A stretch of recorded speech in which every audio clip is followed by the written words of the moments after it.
सही से याद है? सही सही। ठीक है, जहां तुम्हें लगे ज्यादा तेज हो रहा है तो बता देना करने को, क्योंकि बहुत कुछ है, थोड़ा तेज तेज चलेंगे। तो बीच बीच में देखते रहिए ये लाइव है कि नहीं, दिख तो रहा होगा मॉनिटर। ठीक है।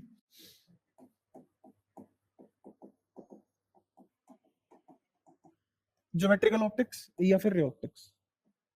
रे मतलब ये, कोई भी एक लाइट आई, एक फोटोन चल पड़ा, उसी को क्या बोल देते हैं? रे। और ऐसे बहुत सारी रे हो जाए तो बीम। ठीक है। अच्छा, ये जो रे या फिर लाइट है, जो हम लाइट पढ़ने वाले हैं, उसके लिए हमारी आंखें सेंसिटिव है, वो वाली लाइट पढ़ रहे हैं हम। ठीक है, हर लाइट नहीं पढ़ रहे। तो कौन सी पढ़ रहे हैं? Sensation to human eyes. किस टाइप के सेंसेशन? Visibility of visibility. ठीक है। ये कहां से कहां तक होगी तुम्हारी? लगभग ये होगी 3600 से 3600 एंगस्ट्रॉम से 7800 एंगस्ट्रॉम। ये अप्रोक्सीमेटेड रेंज है हमारी देखने की। ठीक है, तो हम जो भी चैप्टर पढ़ेंगे वो सब इसी के अंदर का पढ़ेंगे। यहां तक कोई दिक्कत? अच्छा। एक और चीज है इसमें, मोमेंटम क्या होता है अगर लाइट का देखा जाए, क्योंकि फोटोन ही तो भाग रहा है, तो फोटोन का मोमेंटम h बाय लेमडा लिखा जाएगा। लेमडा क्या होगा? वेवलेंथ। और h क्या होता है? Planck's constant. 6.6 into 10 power minus 34 joule पर सेकेंड।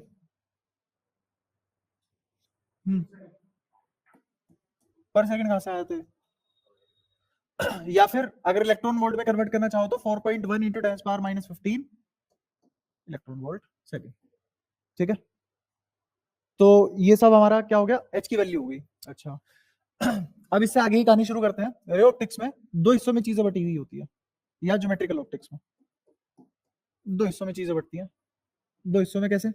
एक तुम्हारा रिफ्लेक्शन और एक रिफ्रैक्शन। रिफ्लेक्शन में क्या क्या होगा? रिफ्लेक्शन में तुम्हारे पास मिरर, अरे वाह, प्लेन मिरर और स्फेरिकल मिरर। Spherical mirror. यहां पे रिफ्रैक्शन में क्या क्या होगा? स्लैब, स्लैब या फिर लेंसेस। इतने में चैप्टर हो जाएगा बस तुम्हारा। ठीक है, बाद में एक ऑप्टिकल डिवाइस और है, वो ज्यादा बड़ी चीज नहीं है। Optical devices. ठीक है। रिफ्रैक्शन में स्लैब में पैरेलल लाइन होती है। अगर पैरेलल लाइन है, पैरेलल लाइन, तो स्लैब को स्लैब की तरह ही बिहेव कर पाएंगे। और अगर पैरेलल नहीं है, किसी एंगल पे है, एट एनी एंगल, तो तुम्हारा क्या बन जाएगा? प्रिज्म बन जाएगा। यही तो है प्रिज्म। रिफ्रैक्शन करवा रहे हो उन सरफेसेस पे जो आपस में पैरेलल नहीं है, किसी एंगल पे है। ठीक है, तो ऐसा करके पूरा चैप्टर निपट जाएगा। ये है बस तुम्हारा रोटिक्स। अब इसी में देख लेते हैं क्या क्या हो सकता है। सबसे पहले रिफ्लेक्शन की बात करते हैं। रिफ्लेक्शन, रिफ्लेक्शन में तुम्हें पता है एक तो ये वाली चीज और एक ये, तीनों सेम प्लेन। ठीक है, ये दोनों बातें पता है। अच्छा, मेरे को बताओ कि अगर मैंने कोई ऐसा सरफेस ले लिया तो इस पे रिफ्लेक्शन होगी? रिफ्लेक्शन होगी। रिफ्लेक्शन होने के बाद ये वाला होल्ड करेगा, ये वाला होल्ड करेगा, या सिर्फ सिर्फ ये स्मूथ सरफेस के लिए होते हैं? दो टाइप के सरफेस है, रफ और स्मूथ। ये स्मूथ के लिए है या रफ के भी लिए है? ये सबके लिए है, फर्क नहीं पड़ता। हाँ, सबके लिए है। हाँ, सब में आई और आर सदैव ही बराबर होते हैं, तभी लो बना है वो। स्मूथ के लिए नहीं, हर जगह है ये। तो ये कैसा सरफेस है? Rough surface. स्मूथ का तुमने पढ़ ही रखा है, तो आज मैं रफ का भी बता देता हूँ। रफ, जैसे यहां से कोई रे आई, मान लो ऐसे कोई रे आई और ऐसे रिफ्लेक्ट हो गई, तो इससे 90 डिग्री पे, इस सरफेस से टेंजेंट के जो 90 डिग्री पे रे बनेगी वो होगी नॉर्मल, और जो आ रही होगी वो होगी इंसिडेंट रे, और जो जा रही होगी वो होगी रिफ्लेक्टेड रे। ये एंगल ऐसे मेजर होगा, ये एंगल ऐसे मेजर होगा, और मैं दोनों को ही क्या बोलूंगा? थीटा। हाँ, सेम। ठीक है। अच्छा, अब दिक्कत क्या है? ये अपने सिलेबस में है क्यों नहीं? रिफ्लेक्शन तो ये भी कर रहा है, दोनों लो फॉलो ये भी कर रहा है, अपने सिलेबस में है क्यों नहीं? क्योंकि हमारे सिलेबस में सिर्फ वही सरफेस है जिनकी हम नॉर्मल निकाल पाए। तुम्हें यहाँ का टेंजेंट नहीं पता, तुम्हें नॉर्मल नहीं पता, है ना? जब नॉर्मल ही नहीं पता, एंगल कहां से नाप लोगे? तो यहाँ पे दिक्कत क्या है इस केस में? हाँ, लो दोनों यहाँ पे करेक्ट है, नॉर्मल नहीं निकाल पा रहे हो तो फिर क्या ही करोगे। तो हमारे सिलेबस में वही सरफेस है जिनका हम नॉर्मल निकाल पाए, और वो कैसे सरफेस है, स्मूथ। ठीक है, तो स्मूथ के लिए भी ये दोनों वैलिड होंगे बराबर। इसमें बताओ कोई दिक्कत, यहाँ तक सारी परेशानी ठीक है। अब इसमें एक और बात ये होती है कि तुम्हें निकालना होता है डिविएशन। डिविएशन क्या होता है, ये रे तो असलियत में यहां जा रही थी ना चुपचाप, लेकिन अब कहां चली गई, यहां। तो असलियत में डिविएशन क्या हुआ, ये अपने पाथ से कितना भटक चुकी है, वो क्या है, डिविएशन। डिविएशन, अब अगर डिविएशन की बात करूं, ध्यान से देखना, ये पूरा एंगल कितना, ये पूरा एंगल कितना, 180। अच्छा ये कितना, आई, और ये कितना, आर, और इसका आंसर ज्यादा बढ़िया है, ये कितना, थीटा, ये कितना, थीटा, थीटा, टोटल कितना पूरा, तो ये पूरा कितना 180, और उसमें से ये हटा दिया तो ये बचा, तो डिविएशन कितना आ गया, पाई माइनस 2 थीटा, ये आ गया डिविएशन। हाँ, क्लॉकवाइज एंटी क्लॉकवाइज होता है, एक होता है एंटी क्लॉकवाइज और एक होता है क्लॉकवाइज। ऐसे निकाल लेगा तो क्लॉकवाइज, और ऐसे निकाल लेगा तो बस, उसमें क्या खर्चा पानी है। ठीक है, तो डिविएशन भी निकल गई, इसमें कोई दिक्कत, परेशानी, ठीक है। अच्छा, अब एक और चीज देखो, वेक्टर फॉर्म ऑफ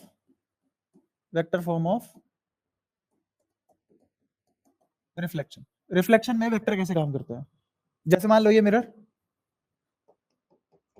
ये सब लो है, इन सबके प्रूफ है, सिलेबस में नहीं है बट आसान प्रूफ है, सही है, उससे बहुत सारी चीजें क्लियर होती है, बट यहाँ नहीं करेंगे हम, अब टाइम नहीं है। मान लो ये रे आई और ये रे गई, ये रे कौन सी, और ये इंसिडेंट रे। इसके अलोंग मैंने एक पोजीशन वेक्टर कह रहा हूं, इसके अलोंग मैंने एक यूनिट वेक्टर मान लिया जिसका नाम है आई कैप। ऐसे ही इसके अलोंग एक यूनिट वेक्टर मान लिया जिसका नाम है आर कैप। ठीक है, अच्छा ये है नॉर्मल।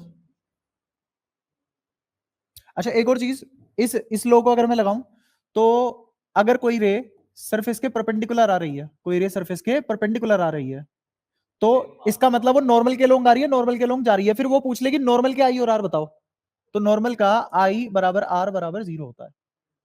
आने वाले का आने वाले से नापोगे, जाने वाले का जाने वाले से नापोगे, तो हर बार वो पैरेलल रहेंगे, एंटी पैरेलल नहीं रहेंगे। ऐसा नहीं होता जाते टाइम एंगल 0 और आते टाइम 180, ऐसा, क्योंकि दोनों ही आ रहे होते हैं, जो रेफरेंस है वो भी आ रहा है और जो तुम्हारी रे है वो भी आ रही है, तो अब भी एंगल कितना है दोनों के बीच, 0। अच्छा अब इधर आते हैं, इसके लोंग, ये जो नॉर्मल रे है इसके लोंग मैंने एक यूनिट वेक्टर मान लिया जिसका नाम है एन कैप, जिसका नाम है एन कैप। यहां तक बताओ कोई दिक्कत, पक्का। अच्छा अब इस आई कैप को मैं ऐसे भी तो लिख सकता हूं पलट के, बस ये फर्क पड़ेगा कि इसका नाम अब माइनस आई कैप रखा जाएगा।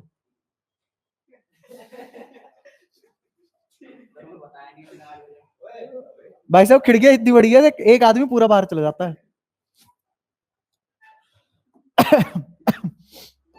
ये जो तुम अपाइस पना खिलाते हो शीट देने के बाद भी, सब वहीं से देखना, तुम मेरे पे डिपेंडेंसी खत्म, मेरे से कुछ नहीं पूछ सकते तुम, सब वही है।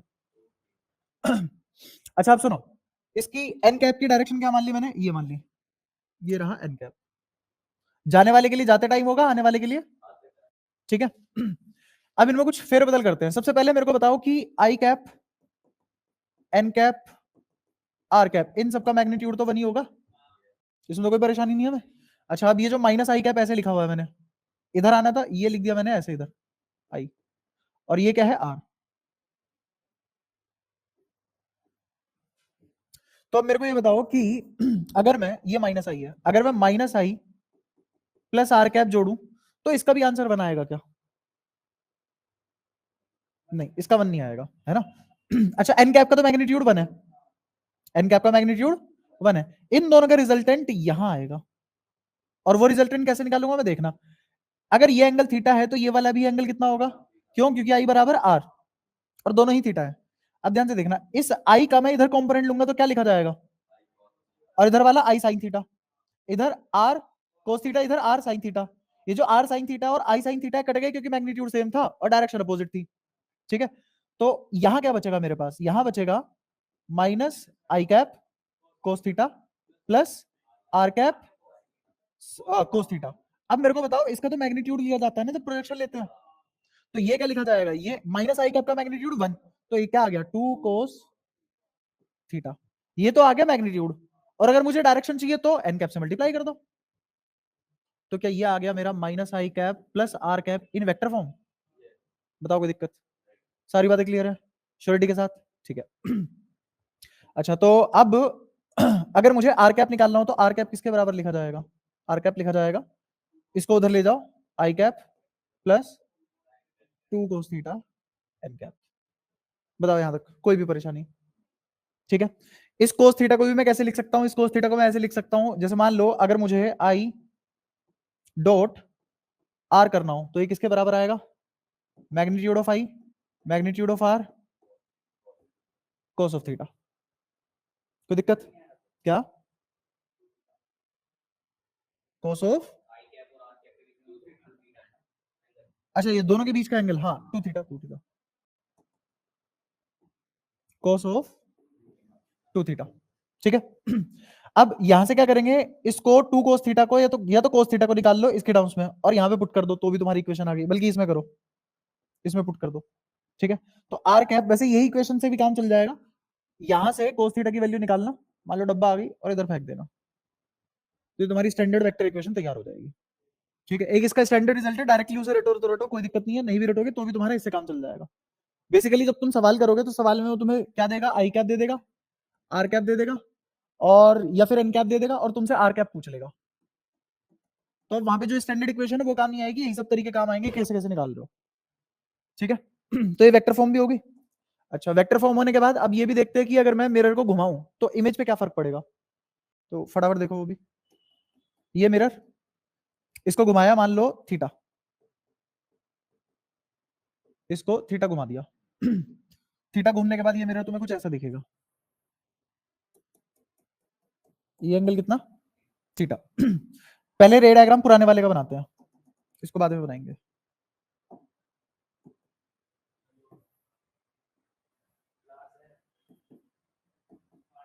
ये आई, ये आर, ठीक है, ये नॉर्मल। अब ये आई क्या वाई क्या हटाओ, ये इंसिडेंट रे, रिफ्लेक्टेड रे और नॉर्मल रे। ठीक है, पहले मेरी इमेज यहां थी, पहले मेरी इमेज यहां थी, ये पुरानी इमेज है, ये ऑब्जेक्ट है। ठीक है, जब ये थीटा घुमा दिया तो ये यहां आ गया,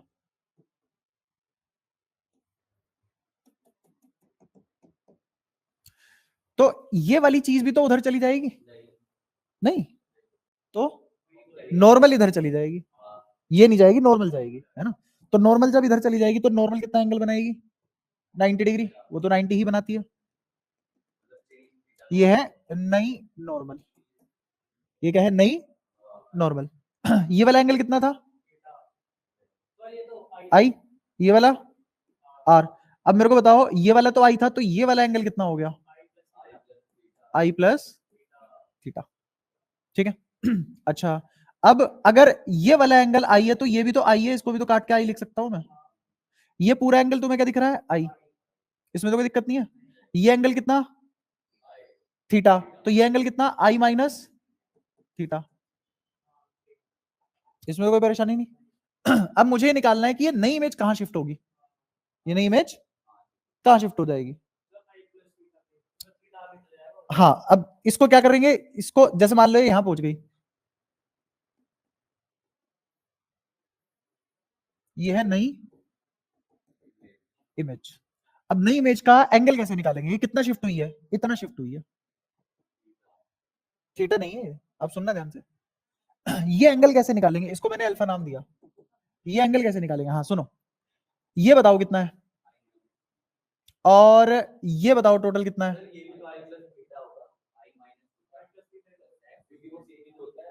एक बता बता बता, क्या कह रहा है, जल्दी बता। नई वाली से, ये तो आई प्लस थीटा हो गया, इसमें तो कोई दिक्कत नहीं है, और ये भी क्या है? हाँ, अरे तू करने देता तभी तो करता भाई। मैं क्या डाउट है कुछ, पहले इसी का क्लियर करो।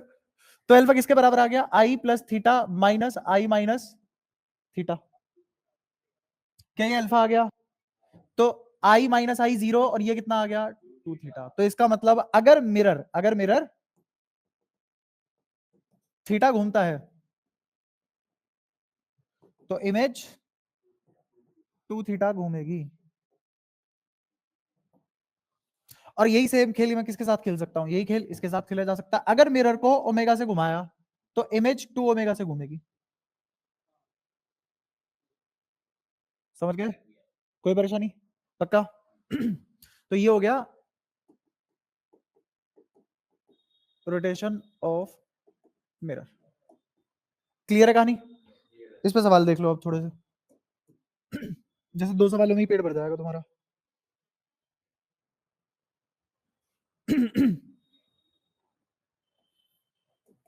ये एक मिरर, एक रे ऐसे आई, ये एंगल 30 बना, फिर ये जाएगी 30 बनाएगी, यही करोगे जो करोगे अभी। शांति से फोकस यहीं पे रखोगे, incident ray, reflected ray, normal रे। ठीक है? वो तुमसे पूछ रहा है कि मुझे ये बताओ कि इस मिरर को कितने एंगल से घुमाएं।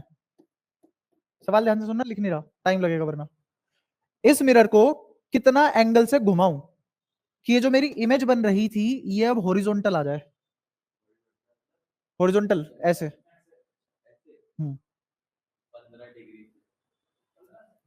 15 से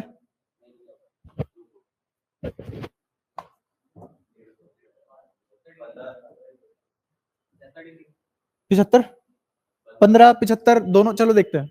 वैसे आंसर तुम्हारे आसपास ही है। सबसे पहले ये बताओ कि अभी अभी हमने देखा अगर ये 30 डिग्री घुमा दूं तो क्या हॉरिजॉन्टल आ जाएगी? अगर 30 डिग्री घुमाने पे हॉरिजॉन्टल आ रही है तो मिरर को कितना घुमाना पड़ेगा? 15 डिग्री। तो एक तो ये आंसर हो गया। दूसरा ऐसे भी तो हो सकता है इसको घुमा के यहां ले आऊं, तो अब मुझे कितना घुमाना पड़ा? 150। तो मिरर को इस साइड कितना घुमाना पड़ेगा? 75 डिग्री। बट पता है दिक्कत क्या है? सुनो, अब दिक्कत क्या है। अगर तुमने मिरर ऐसे घुमा दिया, भाई इसको यहां लाने के लिए तुमने मिरर 75 डिग्री घुमा दिया, अब इंसिडेंट रही है, ये कितना एंगल हो सकता था? 60। तो ये तो इसके बाहर निकल गया। अब इस पे रे पड़ेगी नहीं, पॉलिश एरिया पे पड़ेगी, रिफ्लेक्शन ही नहीं आएगा। तो इसलिए इसलिए यहाँ पे 75 गलत हुआ। लेकिन अगर ये इसके विद इन रीच होता तो आंसर 75 भी आता, 2 आंसर आते फिर। ठीक है?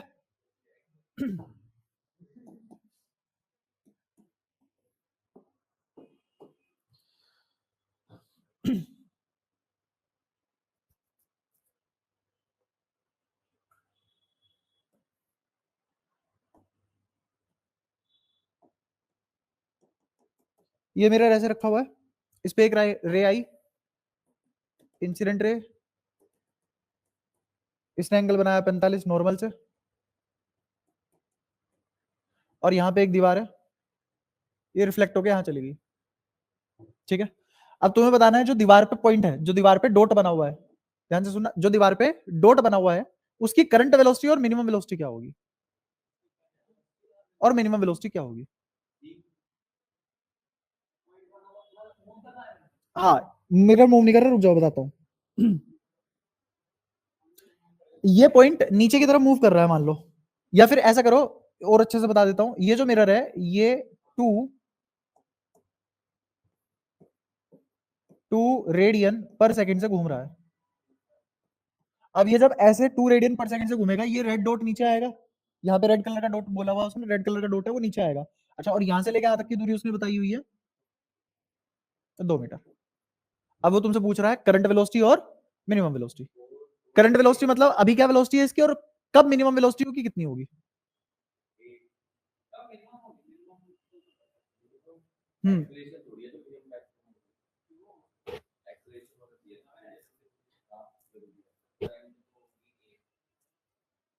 करंट होगी 8, मिनिमम निकालो।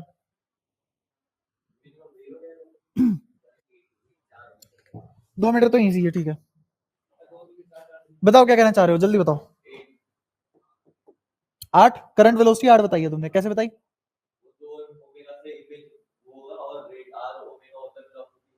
ठीक है। अच्छा, तुम्हें शायद ये पता हो कि omega equals to V perpendicular upon R. V perpendicular क्या होता है? Relative perpendicular velocity. आर क्या होता है? Separation between them. इसमें तो कोई दिक्कत नहीं है। अच्छा, ये तो आर है सेपरेशन बिटवीन दम है, और इसी सेपरेशन के परपेंडिकुलर वेलोसिटी ये होगी वी। मुझे ये नहीं निकालनी, मुझे क्या निकालनी है? ये निकालनी है।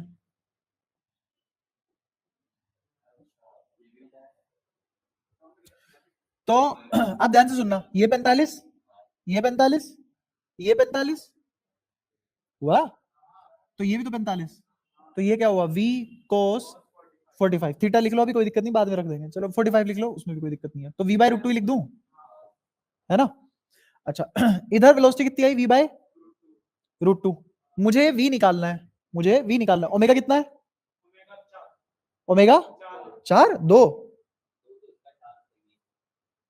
अरे इमेज का अलग से क्यों निकाल रहे हो, इसी के सहारे निकाल लो ना, ओमेगा कितना है यहाँ 2, और r कितना है, ये दूरी कैसे निकलेगी, ये रहा 2, ये एंगल 45 डिग्री है, तो ये r किसके बराबर आ जाएगा, 2 बाय cos 45, तो r किसके बराबर आ गया, 2 बाय cos 45, मतलब 1 बाय रूट टू, मतलब रूट टू, ठीक है।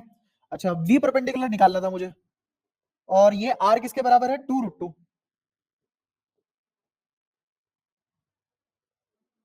कोई दिक्कत, तो कितना आ गया, 2 दूनी 4, 4 रूट 2, और ये v परपेंडिकुलर का भी क्या है, यहाँ पे v बाय रूट टू है ना, इसका भी तो v बाय रूट टू है, तो इस रूट टू भी इधर लेके जाओ, तो ये कितना आ गया, v 2 दूनी 4 4 16,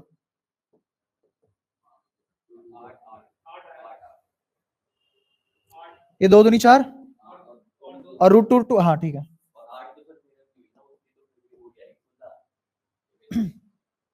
ये किसकी हुई, और इमेज की कितनी, कैसे, क्योंकि वो दुगने से घूम रहा है ना तो इमेज की आ गई 16 मीटर पर सेकंड। अच्छा ऐसे ही मिनिमम कब आएगी, मिनिमम कब आएगी वो भी देखना, अगर मैं v परपेंडिकुलर निकालू तो एक्सप्रेशन में ओमेगा आर आएगा, जब r मिनिमम हो जाएगा तो क्या ये v भी मिनिमम हो जाएगा, तो क्या यही वो दूरी होगी, तो यहां v जब आएगी इमेज की तो क्या वो मिनिमम होगी, और अगर मिनिमम होगी तो निकाल लो, ये तो बहुत आसान है, ये आएगी 8,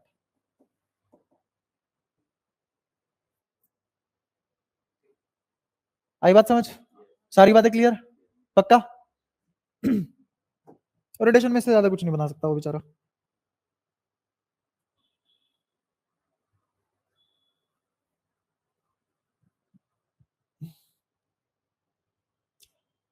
अच्छा एक और चीज है इसमें,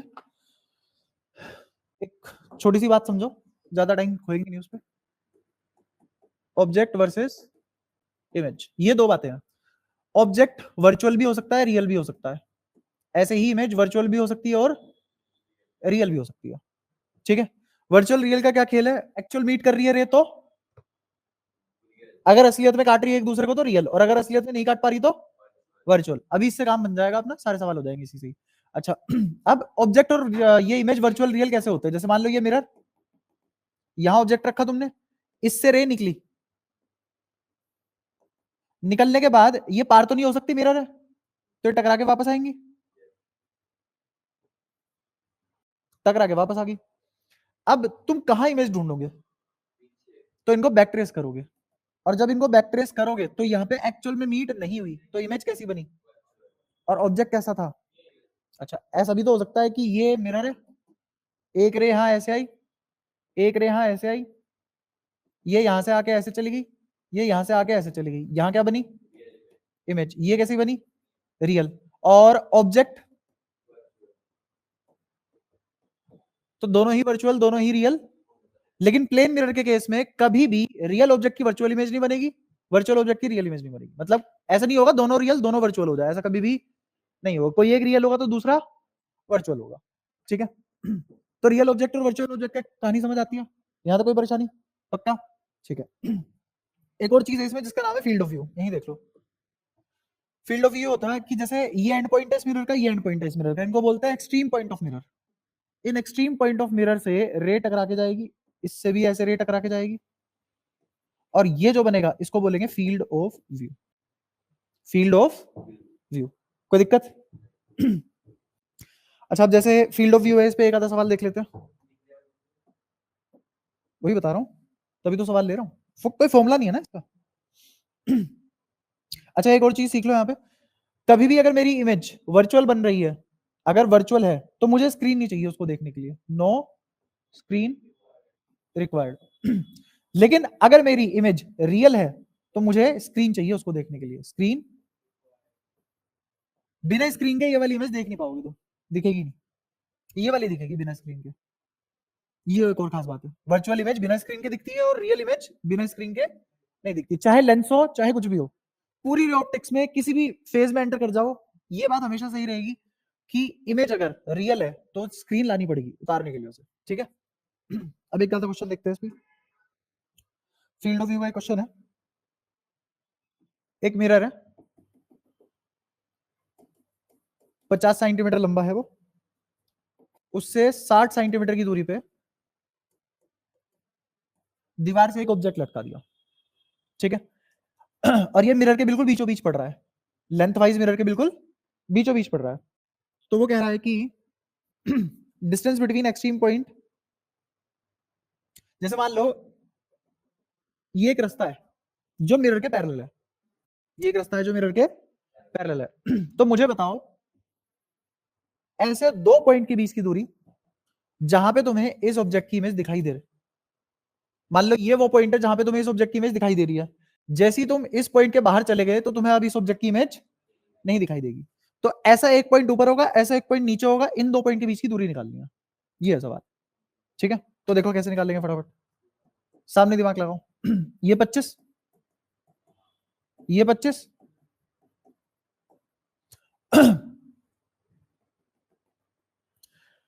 ये वाला एंगल आई, यहां से टकरा के चली गई यहां, ये वाला एंगल भी आई, और ये आर बनता पर है तो आई ना, फर्क क्या पड़ रहा है उससे जब दोनों ही बराबर है। आई रखो, आर रखो, ठीक है। ये एक ट्रायंगल बनेगा और ऐसे ही ट्रायंगल एक नीचे बनेगा। मुझे पता है यहां से लेके यहां तक तो 25 हो गया, इसको मैंने एक्स बोल दिया। अब मैं निकाल रहा हूं यहां से tan i, तो देखो tan i किस किस के बराबर होगा, एक तो tan i बराबर होगा ये वाली दूरी, ये है ना एंगल, हाँ ये वाली दूरी x अपॉन में ये वाली दूरी, इस वाली दूरी, ये वाली दूरी इसकी दुगनी दी हुई थी सवाल में, 1.2 मीटर दी हुई है, ये गिवन है, ये देना भूल गया मैं, ठीक है। तो 1.2 नीचे आ जाएगा बराबर, यही वाला tan i क्या दिस बाय दिस भी होगा, तो 25/60 सेंटीमीटर सेंटीमीटर कट जाएंगे, और यहां मीटर बचेगा, तो अब जो मेरी आएगी चीज किस में आएगी, मीटर में आएगी। कोई दिक्कत? ये समझ में आ रहा है ना, फाइनल आंसर मीटर में क्या आ रहा है, ठीक है। तो इसको सुलझा लो, 60 से क्या कितनी बार, 0.2 बार, 6 दूनी 12, और ये उधर जाके मल्टीप्लाई करोगे तो 25.2 0.5 आएगा ना, रुको, हाँ ये 0.02 होगा ना, एक और जीरो भी तो है यहाँ, तो ये कितना आ जाएगा 0.5 आ गया, ये मीटर में आया। तो x कितना आ गया मेरा, 50 सेंटीमीटर आ गया। ये फिर ऐसे कर लो कि ये 25 है, ऐसी 25 यहां तक आएगा, और ऊपर फिर से कितना आ जाएगा 0.5, ये भी कितना 0.5, तो कितना आ गया 1.5 मीटर, कुल मिला के 1.5 मीटर आ गया। कोई दिक्कत? तो जब तक ये 1.5 मीटर रास्ता है, इन दो पॉइंट, इस पॉइंट और इस पॉइंट के बीच की दूरी कितनी आ गई 1.5 मीटर। अगर यहां से आए 1.5 मीटर ऊपर या 1.5 मीटर से नीचे ज्यादा चला गया तो इसको इमेज नहीं दिखाई देगी इस ऑब्जेक्ट की। कोई दिक्कत? पक्का? एक और सवाल देखो, ये शायद मैंने पहले भी कराया होगा तुम्हें,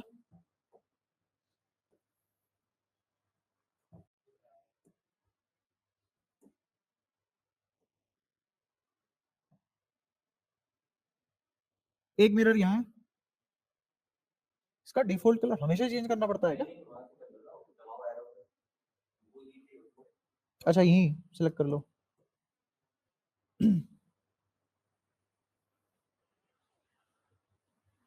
ये दो मिरर है, इस मिरर की लेंथ है L, इस मिरर की लेंथ L, और इनके बीच की सेपरेशन भी L, ठीक है। अच्छा, इन दोनों के बिल्कुल सेंटर से L/2 से, L/2 दूरी से L दूरी पे ही एक ऑब्जेक्ट रखा हुआ है, ठीक है। और इन दोनों मिरर के बीच की, इन मिरर कह रहा हूं इस रास्ते की, ये कोई रास्ता है, इस मिरर और इस रास्ते के बीच की दूरी है L, ये भी है L नहीं 2L, 2L, ये L। तो क्या सारी दूरियां समझ आ गई? दोबारा देख लो, ये एक मिरर है, ये भी एक मिरर है, L लेंथ का इन दोनों मिरर के बीच की सेपरेशन L, L/2 पे जाओ, उससे परपेंडिकुलर दूरी L, यहां पे आओ तो तुम्हें क्या मिलेगा ऑब्जेक्ट, ठीक है। और ऑब्जेक्ट कहाँ है, इस और इसके बिल्कुल बीचों बीच, तो इसका मतलब यहां से लेके यहां तक दूरी 12। अब इस रास्ते पे एक आदमी जा रहा है, इस रास्ते पे एक आदमी जा रहा है कांस्टेंट वेलोसिटी से, u क्या है, कांस्टेंट, ये गिवन है कि किस वेलोसिटी से जा रहा है, u वेलोसिटी से जा रहा है। अब वो फिर यही पूछ रहा है कि मेरे को बताओ कितनी देर तक इसको इस ऑब्जेक्ट की इमेज दिखाई देगी, इस आदमी को कितनी देर तक इस ऑब्जेक्ट की इमेज दिखाई देगी, ये निकालना है। देखो एक्सट्रीम पॉइंट से फील्ड ऑफ व्यू निकालना है ना बेसिकली मेरे को, तो एक्सट्रीम पॉइंट से रिफ्लेक्ट करवाएंगे, तो ये रहा एक्सट्रीम पॉइंट, यहां से रिफ्लेक्ट करवा दी, ये रे यहां आ गई, ठीक है, ये एंगल थीटा, तो ये वाला एंगल भी थीटा, ऐसे ही एक रे यहां जाएगी और ये भी ऐसे आ जाएगी, ये एंगल मान लो अल्फा, तो ये भी अल्फा, ठीक है। इस वाले में ये दूरी कितनी, l/2, और अगर ये l/2 है और ये l है, इस वाले टिप पे आ जाओ ट्रायंगल पे, इसको आगे एक्सटेंड किया, मान लो इस दूरी का नाम है y डैश, इस दूरी का नाम है y डैश, और ये कितना है 12, ठीक है। तो अब मैं टेन थीटा को दो चीज लिख सकता हूं, एक ऊपर वाले ट्रायंगल से क्या लिख सकता हूं, l/2 अपॉन l, और एक इस नीचे वाले ट्रायंगल से क्या लिख सकता हूं, y upon y dash upon 12। इसमें कोई दिक्कत, यहां से y डैश कितना आ गया अपना, इस l से इस l को काट दो, ये दो से ये वाला दो कट जाएगा, तो l आ गया, ठीक है। ऐसे ही अब ये वाला देखो, ये दूरी कितनी, ये l/2 और ये l, तो टोटल कितनी 3l/2, और ये वाली दूरी कितनी 12, ठीक है, और ये वाली दूरी भी कितनी है। तो अब इस वाले ट्रायंगल को देखो ध्यान से, इस वाले ट्रायंगल को दिख रहा है, दिख रहा है, इस वाले ट्रायंगल में tan अल्फा निकाल दो, तो tan अल्फा कितना आएगा 3l/2 अपॉन l, बराबर होगा किसके, नीचे वाले ट्रायंगल से निकाल लो, नीचे वाले ट्रायंगल में इस दूरी को y नाम दे दो, तो ये कितना आ जाएगा y अपॉन 12, ठीक है। यहां तक कोई दिक्कत, ये l से ये l कट गया, इस दूसरे ये वाला दो कट गया, तो y कितना आ गया 3l, बताओ कोई दिक्कत, पक्की बात, ठीक है। अब इसका मतलब ये है कि अगर ये दूरी l थी और ये दूरी 3l है, तो ध्यान से देखना, सिमेट्री ये बैठी है कि ये वाले पॉइंट के जस्ट सामने ये वाला पॉइंट आ रहा है, ये वाले पॉइंट के जस्ट सामने ये वाला पॉइंट आ रहा है, तो ये कितना चला यहां से यहां 3l, और ऐसे ही यहां से यहां कितना चलेगा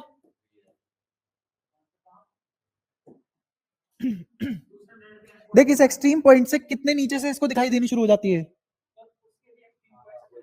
हाँ इसके भी ये एक्सट्रीम, अच्छा एक्सट्रीम पॉइंट से जाएगा, मैं गलत बना दिया,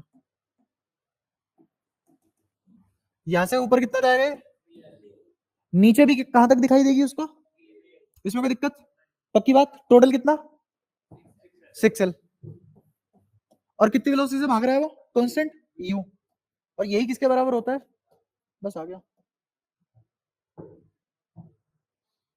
कोई दिक्कत यहां तक, पक्का, श्योर, हाँ बता, कहा,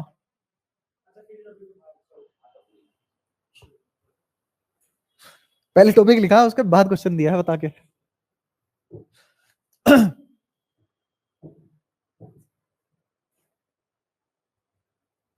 इसकी ओरिएंटेशन नहीं समझ नहीं आ रही भैया,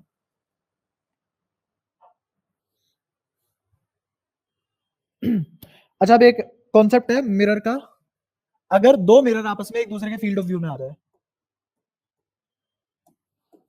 mirrors in each others field of view, और कितने मिरर, दो मिरर, ठीक है। तो इसमें ऐसा समझो कि थीटा को मैं डिफाइन कर रहा हूं एंगल बिटवीन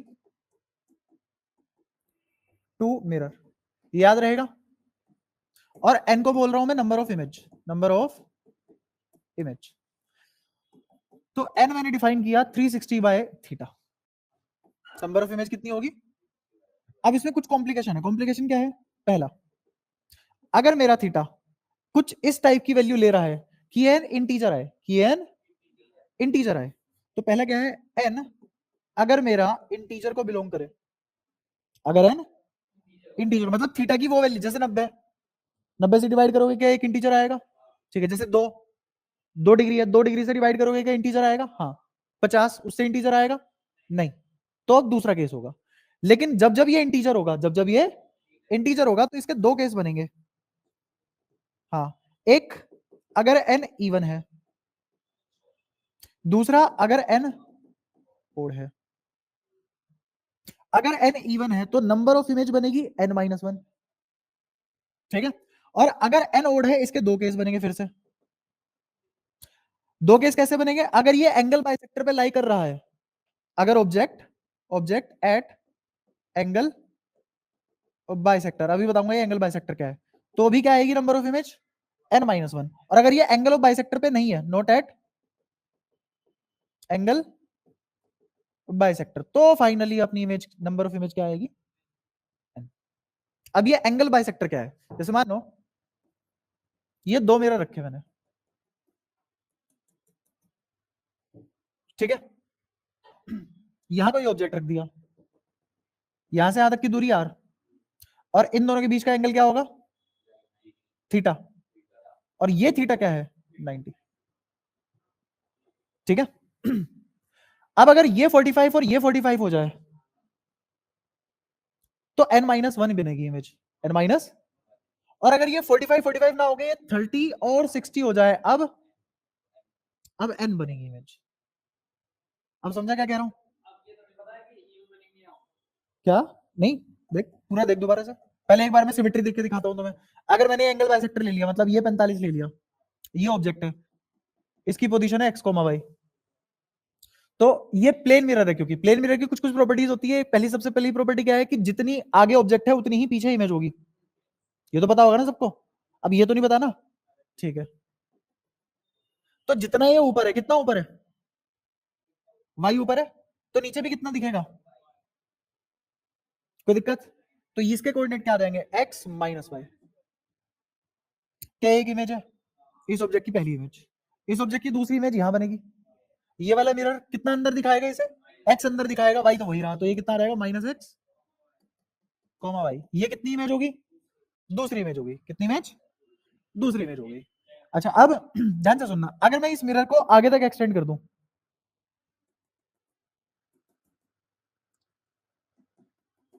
तो ये मिरर इसकी भी तो इमेज बनाएगा और वो यहां बनाएगा। अब ऐसे ही इसको आगे तक एक्सटेंड कर दूं, तो ये इस वाले की इधर बनाएगा। ऐसा लगेगा कि ये भी इमेज बना रहा है, ये भी इमेज बना रहा है, गिन के 4 बोल दोगे। असलियत में रिपीट हो रही है। तो ये क्या है? Repeated image. और इसके कोऑर्डिनेट क्या होंगे? Minus X minus Y. तो मेरे को असलियत में बताओ कितनी इमेज बनी? 1 2 3। तो कितनी बनी? 3। क्यों हुआ ऐसा? क्योंकि ये एंगल बाइसेक्टर पे है। ऑब्जेक्ट मेरा एंगल बाइसेक्टर पे है। हाँ, तब भी एंगल बाइसेक्टर कहलाता, ठीक है। अच्छा, अब मैं इसको फॉर्मूले से कैसे निकालता? फॉर्मूले से ऐसे निकालता। मेरे को बताया नंबर ऑफ इमेज किसके बराबर होगा? 360 बटा थीटा। थीटा कितना है? 90। कितना आया काट के? 4। ये तो गलत आ गया। पर अब मैं ये भी तो देखूंगा, ये 4 आया मतलब इवन आया, तो एक घटाएंगे पहली चीज। अगर ये ओड भी आता, अगर ये ओड भी आता और ये एंगल बाइसेक्टर पे होता, तो भी एक घटा के आंसर करते। और अगर ओड होता और एंगल बाइसेक्टर पे नहीं होता, तो आंसर कितना आता? अच्छा, अब मैं मेरे को बताओ, अगर मैं यहाँ 30 कर दूं और यहाँ 60 कर दूं, अब आंसर कितना आएगा? अब भी 3 ही आएगा। अरे है तो इवन, है तो अभी भी इवन ना। बेशक एंगल बाइसेक्टर पे ना हो, पर इवन तो है। क्या ये सारी बातें समझ आई? यहाँ तो कोई परेशानी? मजा कब आता है? तब आता है जब ये एन इंटीजर को बिलोंग ना करे।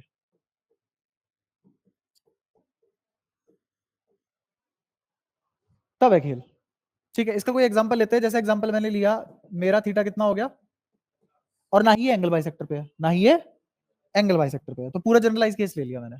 अच्छा, एक और चीज यहाँ पे बताऊंगा मैं। जैसे आर है, अगर तुम आर रेडियस का एक सर्कल खींचोगे, तो ये चारों के चारों सर्कम सर्कल वाले पॉइंट होंगे। कैसे? अगर तुम एक सर्कल बनाओगे इसके ऊपर, आर रेडियस का, तो इन चारों पॉइंट को लपेटता हुआ चलेगा। ये चारों पॉइंट कहां आएंगे? एक पर्टिकुलर सर्कल पे आएंगे आर रेडियस के। ठीक है, अब मैं 2 मिरर ले रहा हूं, दोनों मिरर के बीच का एंगल कितना रख देंगे? 50।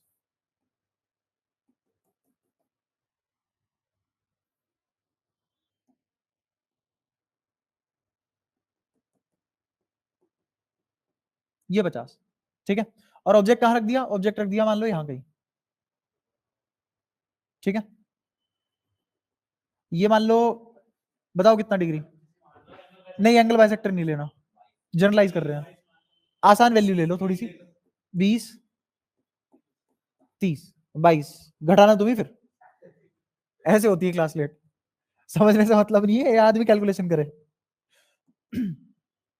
अब मुझे पता है कि जहां ऑब्जेक्ट है उस आर रेडियस के उस पे आएगी, सर्कल पे आएगी सारी की सारी इमेजेस।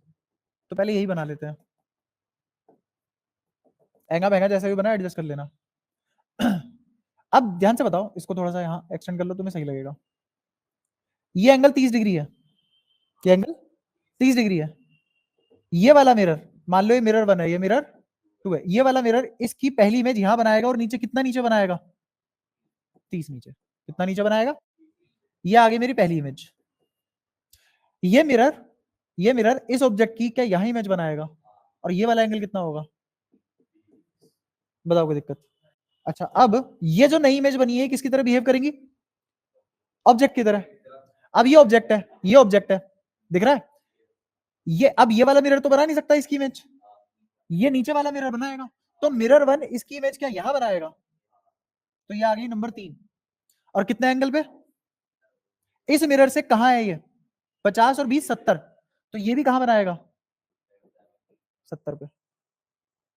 बताओ कोई दिक्कत? पक्का? ऐसी इसकी इमेज कहां बनेगी?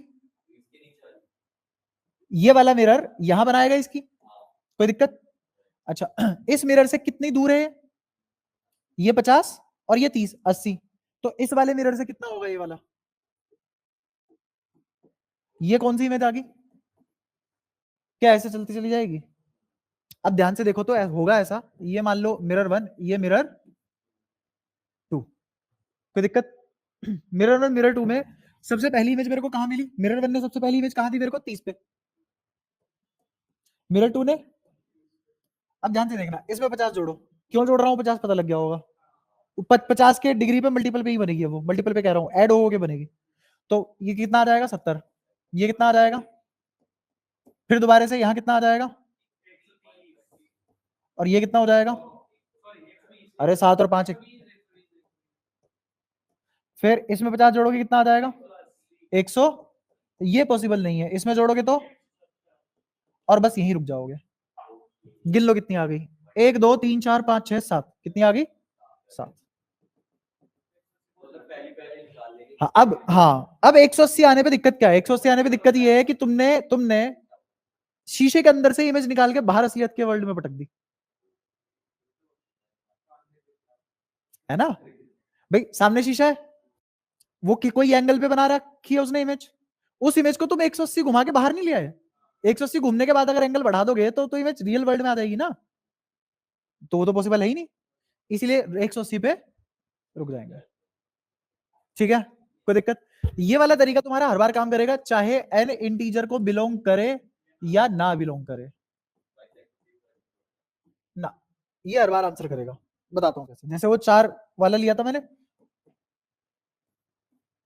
90 पे थे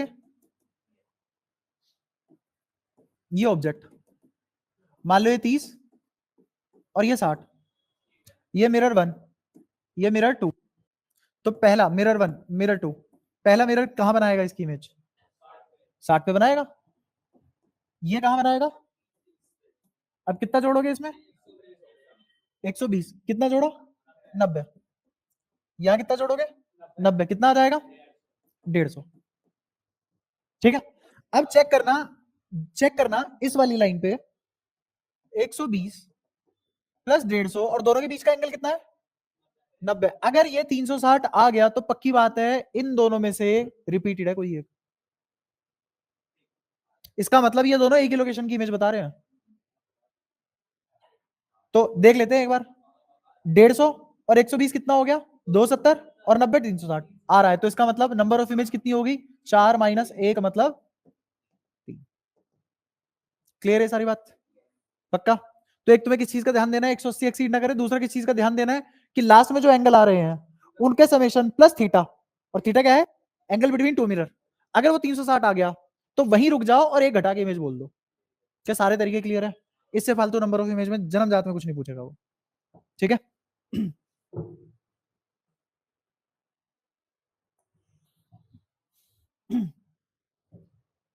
अच्छा अब एक और चीज देखो, velocity of object and image, और ये हमेशा कहां से नापी जाती है, मिरर से। तो मैं डायरेक्ट ही मिरर चल रहा है उसकी करा रहा हूं, डायरेक्ट ही जब मिरर चलता है उसकी करा रहा हूं, ठीक है। यहां पे मैं बहुत बढ़िया लॉजिक नहीं दूंगा, फॉर्मूले से अपनी गाड़ी निकलवा लूंगा। Velocity of object with respect to mirror हमेशा ही बराबर होगी minus velocity of image with respect to mirror. क्या ये बात समझ पाए हो? कोई रॉकेट साइंस नहीं। जैसे ये मिरर, मिरर की वेलोसिटी इधर है vm, ये बिल्कुल ऐसी स्टैंडर्ड नोटेशन में देखना। अब थोड़ी बात तो रटनी पड़ेगी अगर बिना लॉजिक के जा रहे हो। ये वेलोसिटी किसकी होगी, ऑब्जेक्ट की। लेकिन ये ऑब्जेक्ट की वेलोसिटी किसके रेस्पेक्ट में है, मिरर के रेस्पेक्ट में।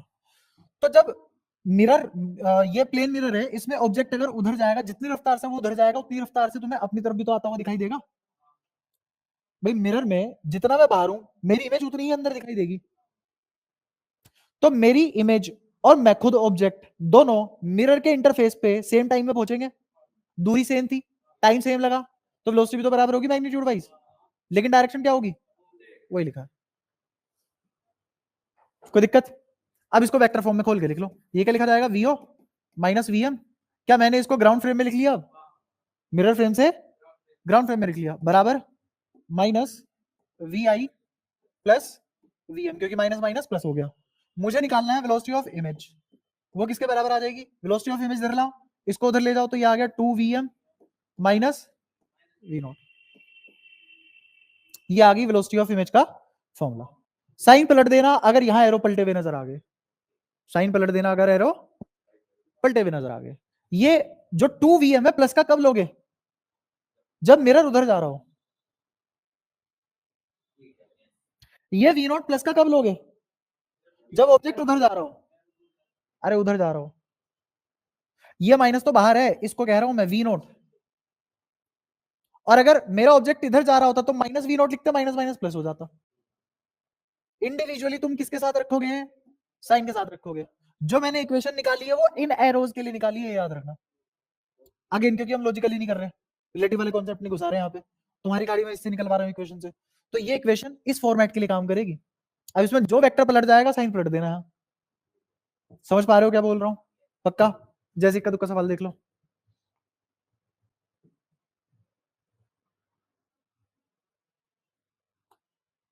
एक तो भैया इस टैब ने दुखी कर दिया।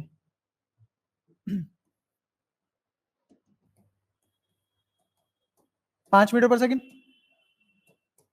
2 मीटर पर सेकंड। पूछने वाला तुम्हें बताइए क्या पूछ रहा, बोलो।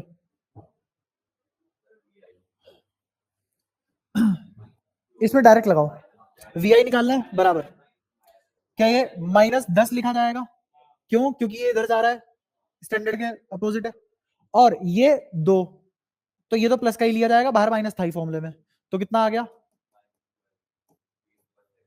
आंसर। बताओ कोई दिक्कत?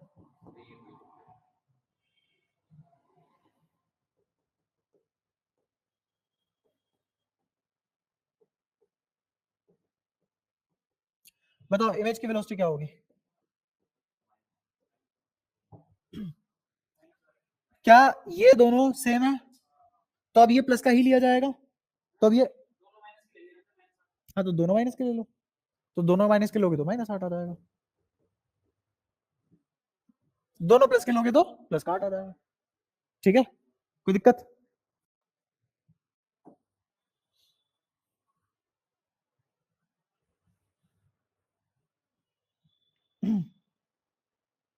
और देखो,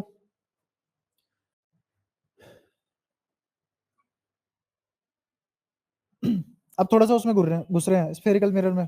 स्फेरिकल मिरर में वही रिफ्लेक्शन वगैरह, उससे पहले देख लो कुछ रहा तो नहीं। मुझे प्रॉपर्टी लिखवाने की जरूरत तो नहीं है ना, पक्का?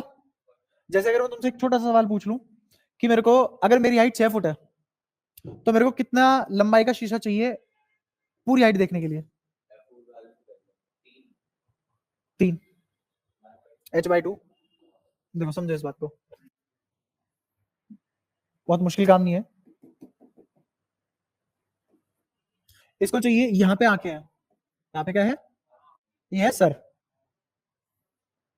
यहाँ की रे यहाँ आनी चाहिए, यहाँ की रे यहाँ आनी चाहिए, तभी तो इसको सर और पैर पूरा दिखेगा। तो मुझे ये दूरी निकालनी है, कितनी है? तो मुझे मिनिमम इतनी हाइट का मिरर चाहिए होगा इस पूरे आदमी को देखने के लिए, है ना? अब दूरी बांट देते हैं। दूरी कैसे बांट रहे हैं?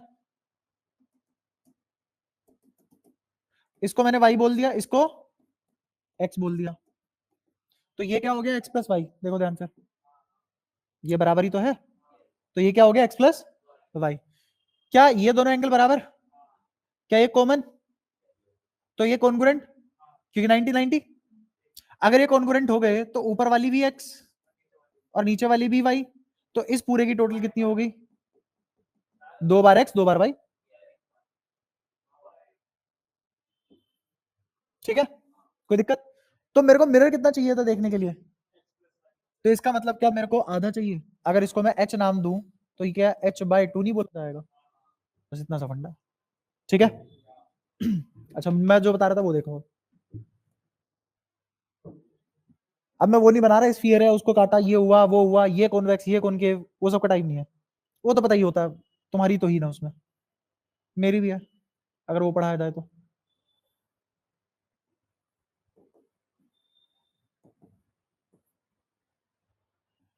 इसमें देखो क्या क्या होता है। मान लो एक स्फीयर था, कर्व सरफेस है, इस पे रिफ्लेक्शन होगी, तो इसमें कुछ कुछ नोटेशन है। इसको बोलते हैं रेडियस ऑफ कर्वेचर, इसको बोलते हैं सेंटर ऑफ कर्वेचर, और इसको बोलते हैं रेडियस ऑफ अपर्चर।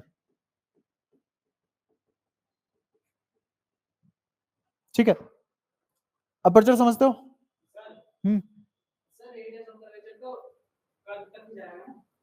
हाँ तो गया तो कर्व तक। क्या चाह रहा?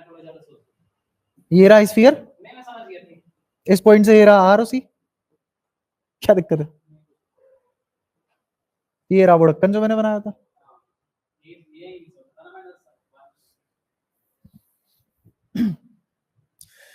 ये दूरी आर, आर क्या है यहाँ पे? Radius of aperture. और अगर मैं पूरा 2r ले लूं तो 2r क्या कहना चाहेगा? ये कहलाएगा size of aperture. 2r is size of, notation है, कभी पूछ ले तो सवाल में याद होना चाहिए तुम्हें, ठीक है? इसमें कोई दिक्कत है? ठीक है, अब आते हैं फोकस पे। मैं मान के चल रहा हूं तुम्हें प्रिंसिपल एक्सिस पता है क्या बोला है? रेडियस ऑफ कर्वेचर मैंने तुम्हें बता ही दिया है ना, पोल भी तुम्हें बताइए, कोई दिक्कत इसमें? तो अब फोकस की बात करते हैं। फोकस क्या है? तो जैसे मान लो ये एक कर्व सरफेस लिया, कौन सा है बताना? कॉनकेव। और अगेन मैं वो 6 इमेज डायग्राम मान के चल रहा हूं, तुम्हारे दिमाग में फिट है बिल्कुल। अगर इंफिनिटी पे है तो फोकस पे, कॉनकेव की बात कर रहे हैं। और अगर इंफिनिटी और सेंटर ऑफ कर्वेचर के बीच में है तो फोकस और सेंटर ऑफ कर्वेचर के बीच में, ठीक है? अच्छा, और अगर सेंटर ऑफ कर्वेचर पे है तो सेंटर ऑफ कर्वेचर पर साइज सेम। इससे पहले साइज बड़ा था इमेज का, इमेज का साइज बड़ा था, और अब सी पे आने के बाद सेम है। अब अगर मैंने ऑब्जेक्ट सी से भी आगे सरका दिया तो इमेज सी से पीछे चली जाएगी, सी और इन्फिनिटी के बीच में चली जाएगी, और ऑब्जेक्ट कहाँ है अब? फोकस और सी के बीच में, और इमेज क्या हो चुकी है? बड़ी हो चुकी है। ऑब्जेक्ट छोटा हो चुका है? नहीं, वो तो सेम साइज है ना? अच्छा, फिर मैंने फोकस पे रख दिया ऑब्जेक्ट तो इंफिनिटी पे, और अगर मैंने फोकस के भी अंदर रख दिया, फोकस और पोल के बीच में रख दिया तो वर्चुअल और बड़ी, इरेक्ट, वर्चुअल एंड एनलार्ज। ये 6 के 6 कैसे याद है? ये दिमाग में छुपे होने चाहिए। अब मान लो कि यहां से कोई रे आई और वो ऐसे निकल गई, ये फोकस पॉइंट, ये फोकल पॉइंट, और ये वाला पॉइंट है आर ओ सी, या सेंटर ऑफ कर्वेचर। पॉइंट का नाम सेंटर ऑफ कर्वेचर और दूरी का नाम radius of curvature. Radius of curvature her sphere की नॉर्मल होती है खुद में, ये कैसे पता? सर्कमफेरेंस के साथ रेडियस कितना एंगल बनाता है? हुआ ना नॉर्मल। तो इसके लिए भी ये रेडियस ऑफ कर्वेचर क्या है? नॉर्मल। तो ये नॉर्मल है, तो ये वाला एंगल अगर थीटा है, ये वाला एंगल भी, इसमें कोई शक? पक्का? अच्छा, ये दूरी कितनी? आर। समझ आता है? अच्छा, और यहां से लेके यहां तक की दूरी, ये वाली दूरी को मैंने नाम दिया सी एफ। ये क्या है? C F. और ये क्या है? एफ। एफ। ये क्या है? एफ। अच्छा, अब एक और चीज बताना। अगर ये एंगल थीटा है, अगर ये एंगल थीटा है, ये लाइन और ये लाइन पैरेलल है, तो ये वाला एंगल कितना होगा? ये थीटा, इसका मतलब ये वाली लाइन और ये वाली लाइन बराबर। इसमें बताओ कोई दिक्कत? सारी बातें क्लियर है यहां तक? अब मेरे पास एक ट्रायंगल है ऐसा कुछ, ये थीटा, तो ये एंगल कितना? पाई माइनस 2 थीटा। बताओ कोई दिक्कत? ठीक है। ये दूरी आर है, ये सी एफ है। मुझे इसमें साइन रूल लगाना आता है। साइन रूल क्या कहता है? जो एंगल ले रहे हो उसके सामने वाली साइड ले लो। तो साइन पाई माइनस 2 थीटा कौन बराबर? बटा आर बराबर बराबर साइन थीटा अपोन में सी एफ। यहां से सी एफ निकल गया, तो सी एफ कितना आ गया? इसको भी खोल लो। Sine pi minus 2 theta is nothing but sine 2 theta. Pi पे no change, second quadrant positive, sine 2 theta किसके बराबर हो जाएगा? 2 sine theta cos theta. Sine theta cancel. तो सी एफ इधर आ चुका है, उधर नीचे कौन जा चुका है? 2 cos थीटा, और आर ऊपर जा चुका है, तो आर अपॉन ये क्या आया? C F. ये क्या आया? C F. अच्छा, मुझे क्या निकालना था? Focal length. मुझे क्या निकालनी थी? Focal length. और ये क्या है? आर। तो आर माइनस सी एफ कर दूं तो क्या फोकल लेंथ निकल आएगी? तो फोकल लेंथ किसके बराबर आ गई? R minus R upon 2 cos theta. क्या ये आ गई फोकल लेंथ? बट हमने तो ये पढ़ा हुआ है फोकल लेंथ किसके बराबर होती है? R by 2। Focal length is R by 2। ये होती है, पर कब? Only for paraxial rays. Paraxial rays जब मैं एडवांस लेवल पे पढ़ाऊंगा, क्वेश्चन करवाऊंगा, कल की क्लास में कर रहे होंगे हम एडवांस के क्वेश्चन, तो वहां पे वो फायदा उठाएगा इन सब चीजों का। वो तुम्हें ऐसा मिरर देगा या फिर ऐसा लेंस देगा जहां पे तुम फॉर्मूले नहीं लगा सकते। जो तुमने स्टैंडर्ड फॉर्मूले पढ़े हैं वो लगेंगे ही नहीं, क्योंकि वो बहुत ज्यादा थिक होगा। लेंस कैसा होगा? बहुत ज्यादा थिक। लेंस के लिए कोई फॉर्मूले कामयाब नहीं है जो तुमने पढ़े, वहां पे जुगाड़ी करना पड़ेगा, वहां पे सोल्व करनी पड़ेगी चीजें। हाँ, थीटा के अकॉर्डिंग फोकस चेंज हो जाता है। कब नहीं होता? पेरेक्सियल रेज के लिए नहीं होता। और पेरेक्सियल रेज कौन सी रेज होती है? दो खास बातें इनकी। एक, इनका एंगल ऑफ इंसिडेंस बहुत छोटा होता है, पैरेलल होना उससे मतलब नहीं है, एक दूसरे के हो ना भी हो उससे भी कोई मतलब नहीं है। जैसे दो रेस पेरेक्सियल होंगी अगर ऐसे आ रही है, एक तो इन्होंने एंगल ऑफ इंसिडेंस बहुत छोटा बनाया, एंगल ऑफ इंसिडेंस बहुत छोटा बनाया, और दूसरा पोल के बहुत पास है, पोल के बहुत पास है। तो point of incidence, point of incidence pole को अप्रोच करता है इनका। अगर ये दोनों बातें वाजिब हैं तो ये फॉर्मूला वैलिड है, वरना नहीं है। ठीक है। और अपने पास 90% केस में यही है, वो 10% एडवांस कटा दो बस। ठीक है। और वहां पे भी 10% में भी बहुत ही रेयर है, वो पूछ ले, पूछता नहीं है। ठीक है। अच्छा, ये r/2 कैसे आया? r/2 ऐसे आया, तुमने खुद कहा है कि मेरा एंगल ऑफ इंसिडेंस बहुत छोटा है, तो यही तो है एंगल ऑफ इंसिडेंस। अगर बहुत छोटा हो गया तो छोटे एंगल के लिए कोस क्या हो जाता है? 1। तो ये कितना हो गया? 1। अगर ये 1 हो गया तो r माइनस r/2 क्या हो गया? इसलिए r/2 आता है। तो किसके लिए है? सिर्फ हाँ, पेरेक्सियल रेज के लिए। जैसे तू नीट का है तो तू तो हमेशा ही क्या मानियो? पेरेक्सियल है दुनिया में, तो सारी रे क्या है? पेरेक्सियल है। अच्छा, अब साइन कन्वेंशन भी देख लो। हाँ, साइन कन्वेंशन क्या बोलता है? इंसिडेंट रे की डायरेक्शन में जो भी चीज जा रही है उसको पॉजिटिव मान लो, और जो इसके खिलाफ है उसको, इससे आसान साइन कन्वेंशन नहीं है, खत्म हो गया साइन कन्वेंशन, खत्म। अच्छा, अभी साइन कन्वेंशन के हिसाब से ये कौन सा लेंस दोबारा बताना? कॉनकेव। इसकी फोकल लेंथ का साइन बताओ। क्या ऑब्जेक्ट यहां होगा? क्या इसका सेंटर ऑफ कर्वेचर इस साइड ही पड़ेगा? इंसिडेंट रे इधर जाएगी, और सारी दूरियां कहां से मेजर करते हैं हम? पोल से। तो पोल से जब दूरी मेजर करूंगा तो दूरी इधर मेजर होगी, इंसिडेंट रे उधर जा रही होगी, तो इसका क्या आएगा? नेगेटिव। ऐसे ही इसका बताओ, सारी दूरी पोल से मेजर होगी। ये रहा ऑब्जेक्ट, ये रहा ऑब्जेक्ट, ऑब्जेक्ट से ही निकलती है रे, तो इंसिडेंट रे ऑब्जेक्ट से आई, ये डायरेक्शन है उसकी। अच्छा, इसका रेडियस ऑफ कर्वेचर तो यहां कहीं आएगा ना, तो इसका फोकस भी क्या होगा? पॉजिटिव, क्योंकि किसकी डायरेक्शन में है फोकस? Incident ray. कोई दिक्कत? ये हो गई साइन कन्वेंशन। अच्छा, अब इसका एक फॉर्मूला होता है, mirror formula. Mirror formula, mirror formula बोलता है 1/v प्लस 1/u बराबर होता है, सॉरी 1/v, हाँ प्लस 1/u बराबर होता है 1/f के। कोई दिक्कत? पर मैं चाह रहा हूं तुम इसको ऐसे ना करके अब तुम इसको ऐसे लिखना सीखो डायरेक्ट ही, v बराबर uf अपॉन में u माइनस f। ठीक है, अगर तुम इस तरीके से कर रहे हो, साइन कन्वेंशन वही है, u और f की साइन कन्वेंशन कैसे लिखोगे? इंसिडेंट रे के हिसाब से। ठीक है, यहां तक कोई दिक्कत? अगर तुम्हारे पास ये फॉर्मूला है तो मैग्निफिकेशन और देख लो क्या बोला है।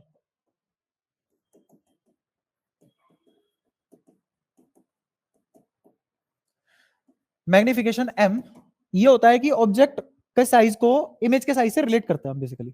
ठीक है, ये बराबर होता है minus V by U, minus V by you.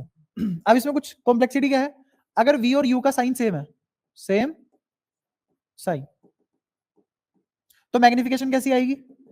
Negative. अब नेगेटिव मैग्निफिकेशन का मतलब क्या क्या होगा? पहला मतलब ये रियल होगी, दूसरा इन्वर्टेड होगी। ठीक है, मैं ये नहीं बता सकता एनलार्ज है कि नहीं, वो तो नंबर आने के बाद पता लगेगा। अगर ये रेशो 1 से बड़ा है तो एनलार्ज, 1 से छोटा है तो डिमिनिश्ड। ठीक है, और अगर 1 के बराबर है तो सेम साइज। तो रियल होगी, इन्वर्टेड होगी, और सबसे मेन बात वर्चुअल होगी। वर्चुअल कह रहा हूं सॉरी, हाँ वर्चुअल कह रहा हूं सॉरी, रियल हो तो गया, हो तो गया। ठीक है, तो रियल होगी और इन्वर्टेड होगी। नेगेटिव मैग्निफिकेशन का मतलब है कि इमेज मेरी रियल बनेगी। अच्छा, ऐसे ही अगर मेरा v और u अपोजिट साइन के हुए तो मैग्निफिकेशन पॉजिटिव आएगा, और अब इमेज कैसी हो जाएगी? वर्चुअल और इरेक्ट। ठीक है, यहां पे ध्यान देना, रियल ऑब्जेक्ट की रियल इमेज बनेगी, रियल ऑब्जेक्ट की, और इस केस में रियल ऑब्जेक्ट की वर्चुअल इमेज बनेगी, और वर्चुअल ऑब्जेक्ट की रियल इमेज बनेगी। क्या छुटपुट बातें याद रहेंगी सारी? पक्का? अच्छा, इसका एक और फॉर्मूला होता है, वो होता है H I upon H note, height of image upon height of object. और एक और फॉर्मूला तुम क्या लिख सकते हो इसका, जैसे v का अभी अभी हमने फॉर्मूला निकाला, क्या था वो? u f upon u minus f, बाहर माइनस है, नीचे u, क्या u से u कैंसिल हो गया? इस माइनस को अंदर भेज दो तो क्या लिखा जाएगा? f upon f minus u। एक ये भी फॉर्मूला है मैग्निफिकेशन का। और अगेन साइन कन्वेंशन f और u के किसके हिसाब से? इंसिडेंट रे के हिसाब से।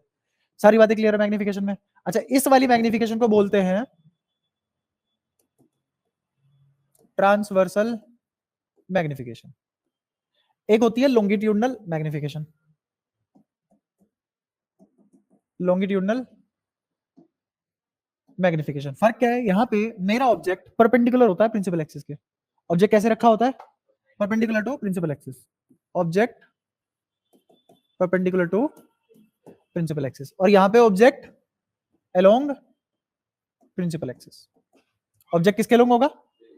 प्रिंसिपल एक्सिस के अलोंग होगा। और यहां पे मैग्निफिकेशन का फॉर्मूला क्या बनेगा? मैग्निफिकेशन का फॉर्मूला बनेगा length of image upon length of object. और किसके अलोंग है ये दोनों? प्रिंसिपल एक्सिस के अलोंग है। यहां तो कोई परेशानी? ये मैग्निफिकेशन का फॉर्मूला आ जाएगा इस केस में।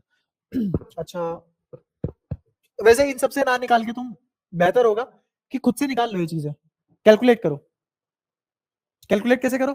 कि मान लो कोई भी मेरी लेंथ होगी ऑब्जेक्ट की, उसका कोई ए पॉइंट होगा, कोई बी पॉइंट होगा, ए की इमेज अलग निकालो, बी की इमेज अलग निकालो, और उन दोनों का डिफरेंस निकालो, तो किसकी लेंथ आ गई? इमेज की, और उसको डिवाइड कर दो किससे?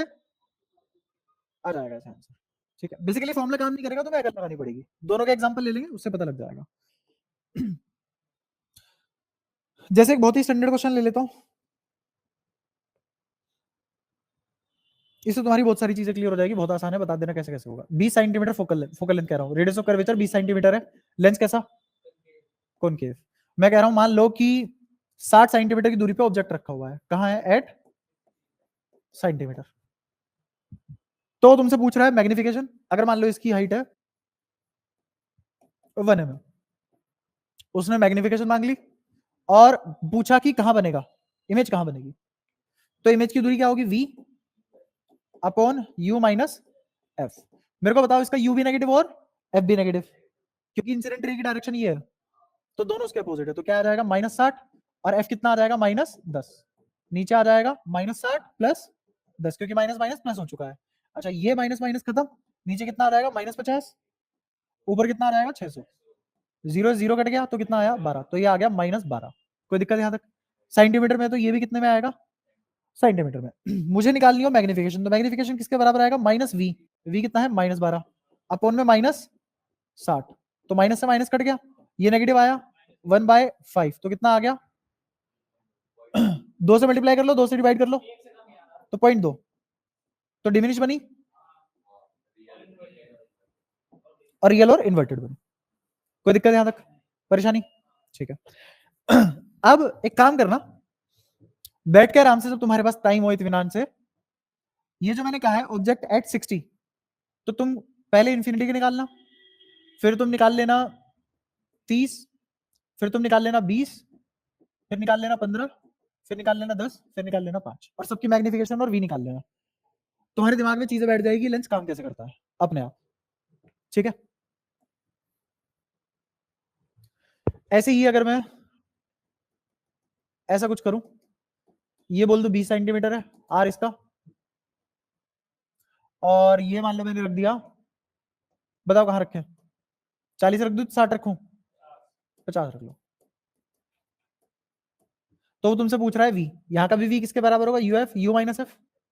यू कितना, नेगेटिव पॉजिटिव, नेगेटिव, तो ये आ गया -50, और एफ कितना, पॉजिटिव 10, और नीचे -50 -10, तो ये माइनस माइनस कट जाएंगे, ऊपर आ गया 500, नीचे आ गया 60, तो ये आ गया 25 और ये आ गया 3, प्लस का आया, तो इसका मतलब इसकी मिरर के पीछे बनेगी, तो कैसी होगी ये, वर्चुअल, कैसी होगी, वर्चुअल। और यहाँ कैसी होगी, रियल। एक्चुअल में यहाँ का ये डायग्राम ऐसे बन जाएगा,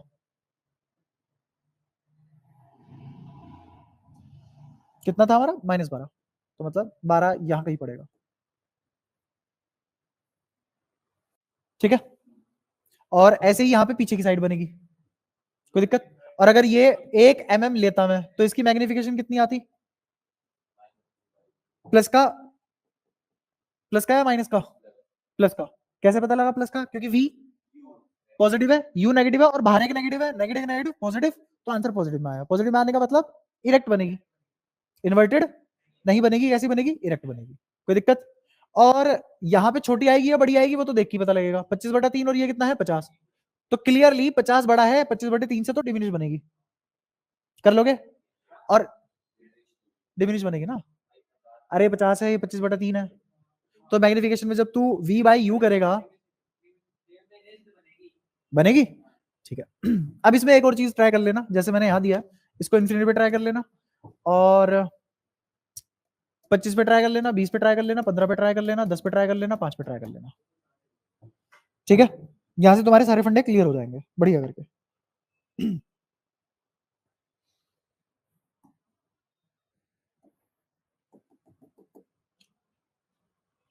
ये भी छोड़ो, सीधा एक सवाल बोल देता हूं, पूछ रहा है लोकेशन ऑफ आई इफ ओ, आई बोले तो, और ओ बोले तो,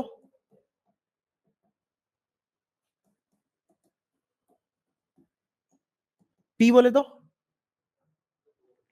पोल। तो तुमसे पूछ रहा है कि मेरे को लोकेशन ऑफ इमेज बताओ, अगर तुम्हारा ऑब्जेक्ट फोकल लेंथ पे रखा गया है, केप्ट मतलब रखा गया, और बाद वाली इंफॉर्मेशन क्या है, डिस्टेंस बराबर एफ, ये क्या है, पोल से दूरी कितनी है, एफ किसकी, ऑब्जेक्ट की, ठीक है। तो क्या आंसर आएगा फटाफट बता दो।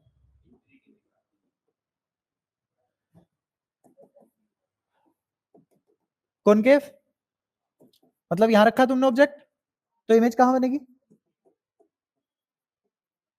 आंसर आ गया। दूसरा एक ये भी तो हो सकता था, अगर ऐसा होता तो,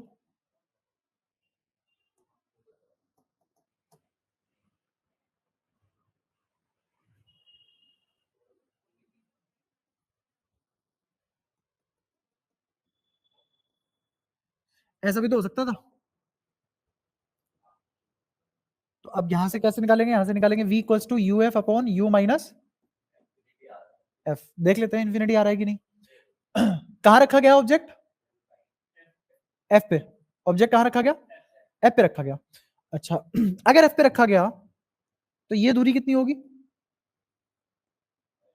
एफ, और यहां क्या रखा होगा, ऑब्जेक्ट। असलियत में रे इधर से इधर आ सकती है, उसके पार थोड़ी ना जा सकती है। समझ आया। तुम्हें डायग्राम से ये दिक्कत आ रही है, डायग्राम अगर मैं ऐसे बनाऊंगा तो तुम्हारे फंडाबाजी क्लियर हो जाएगी। तुम्हें सारी दिक्कत है डायग्राम की।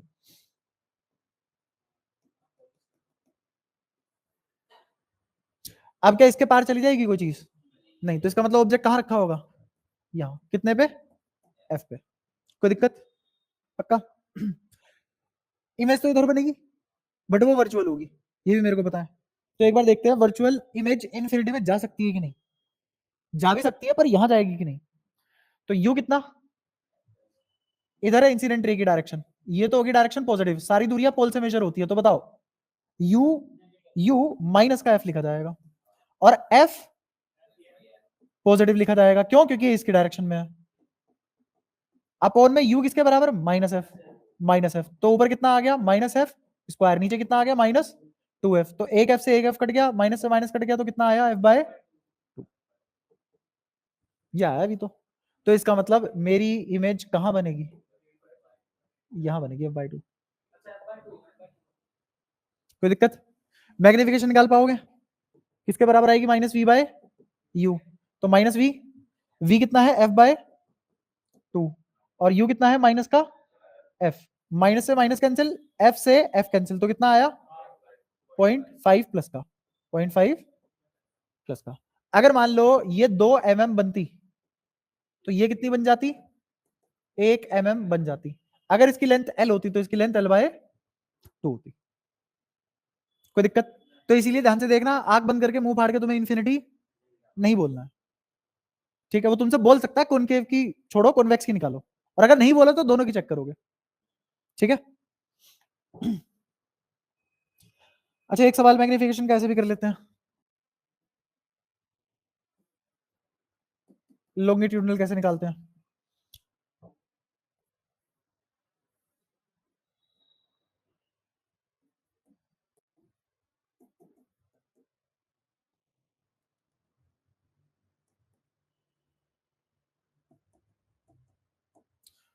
वो बोल रहा है इसकी मैग्निफिकेशन निकाल लो, इसकी मैग्निफिकेशन निकाल लो।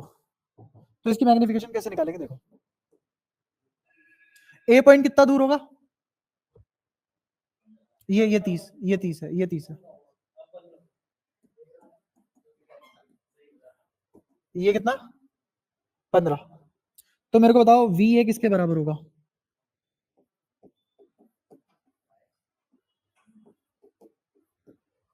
कोई दिक्कत, निकाल लो फटाफट। यू ए माइनस का कितना, 15, एफ प्लस का, क्यों, क्योंकि ये कैसा मिरर है, कॉन्वेक्स। तो प्लस का फोकल लेंथ कितनी, फोकल लेंथ देनी चाहिए, दी होगी 30 सेंटीमीटर, आर दिया हुआ है 30 सेंटीमीटर, आर दिया हुआ है 30 सेंटीमीटर। तो कितना आ जाएगा ये, 15, वो भी प्लस का। नीचे क्या आ जाएगा, माइनस का 15, माइनस का 15। तो ये 15 इंटू 15 और नीचे 30, माइनस माइनस उड़ा दिया। तो ये 15 दूनी तो कितना आ गया, 7.5 सेंटीमीटर। 7.5 का मतलब यहां से पोल से कितना चले हम, 7.5 सेंटीमीटर चले, और यहाँ पे क्या मार्क कर दिया, ए डैश। कोई दिक्कत। फिर ऐसे ही मैं क्या निकाल लूंगा, वीबी। वीबी निकालने के लिए यू कितना हो जाएगा, माइनस का 30। तो क्या लिखा जाएगा इधर, माइनस का 30 इंटू में फोकल लेंथ प्लस की 15, नीचे माइनस 30 माइनस 15। तो 30 इंटू 15 अपॉन में 45, 15 तिया 45, 30 से गया 10, तो कितना आ गया, 10 सेंटीमीटर। तो पोल से कितना गया मैं, 10 सेंटीमीटर, और यहां क्या मार्क कर दिया, बी डैश। तो ये मेरी इमेज ऐसे आ गई, एरो इधर, ए का ए डैश पे और बी का बी डैश पे। इसकी लेंथ कितनी आ गई, 2.5 सेंटीमीटर। तो मैग्निफिकेशन कितना आ गया, 2.5/15, तो 2.5/15 मतलब 1/6। कोई दिक्कत, सारी बातें क्लियर है। तो इस तरीके से हम क्या निकाल सकते हैं, लॉन्गिट्यूडनल मैग्निफिकेशन भी निकाल सकते हैं।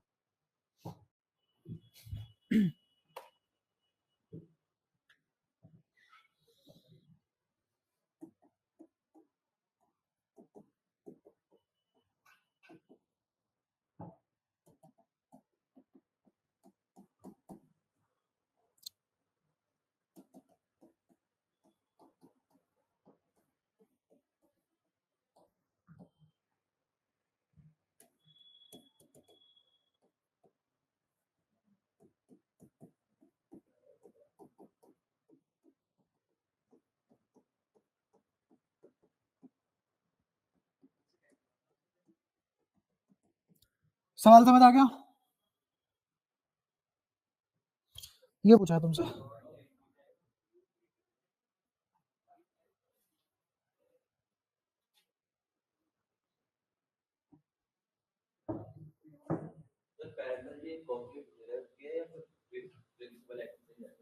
Principal axis.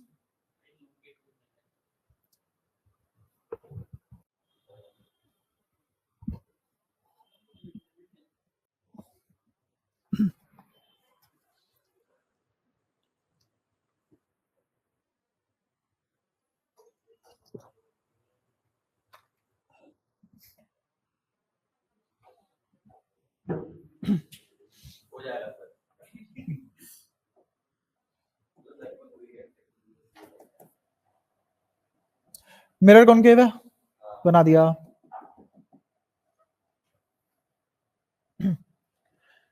कहा गया उसने it's front end is at U बड़ा है एफ से। देखो यहां कहीं एफ होगा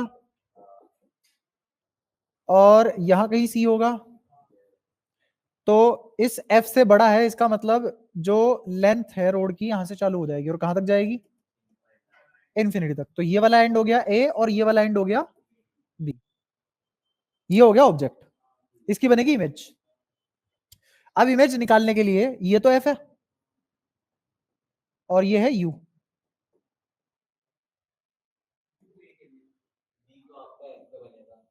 ठीक है, और बी इंफिनिटी पे है, तो बी तो तुरंत लगे हाथ पता लग गया कि कहां बनेगा, एफ पे, तो बी डैश आ गया एफ पे। ये बना बी डैश, ठीक है। ए का देख लेते हैं अब ए का होगा।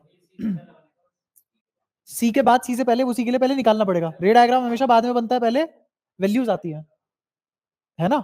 रे ऑप्टिक्स में कभी भी रे डायग्राम बनाने मत बैठ जाना, कुछ नहीं होता उससे। पहले चीजें करना फिर रे डायग्राम बनाना, ताकि तुम्हें पता रहे मार्जिन क्या है और मतलब मेंसुरेशन कह रहा हूँ, मेंसुरेशन तो तुम्हारा वो हो गया ना टॉपिक 10वीं का। अरे मेजरमेंट क्या है मेंसुरेशन, अरे नहीं मेंसुरेशन अलग, सब आ जाता है मेंसुरेशन में। बस ठीक है ठीक है ठीक है, सामने देखो। तो ए निकालते हैं, तो ए निकालने के लिए वी ए निकालेंगे, you F upon U A minus F, ठीक है। तो यू ए तो यू है ही, माइनस का होगा एफ माइनस का होगा, नीचे क्या आ जाएगा u माइनस, कोई दिक्कत? तो ऊपर आ गया यू एफ, नीचे आ गया माइनस यू प्लस एफ।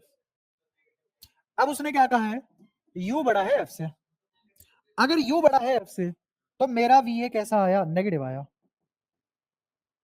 इसका मतलब इधर ही बनेगा, a डैश भी इधर ही बनेगा। अब दूरी क्या होगी वो भी देखना, तो मैंने लिखा u f अपॉन में ये माइनस f माइनस u, क्या ऐसा कर सकते हैं? बता कोई दिक्कत? क्यों बता? ये f है, अच्छा हाँ u माइनस एफ, कॉमन लिया है ना, खिलस गया बेचारा पूरा। You F upon U minus F, इसमें तो कोई परेशानी नहीं, ठीक है। अब ये u माइनस एफ छोटा नंबर होगा, u इंटू एफ बड़ा होगा, है ना। तो क्लियरली अभी अगर देखा जाए तो ये वैल्यू f से तो बड़ी है,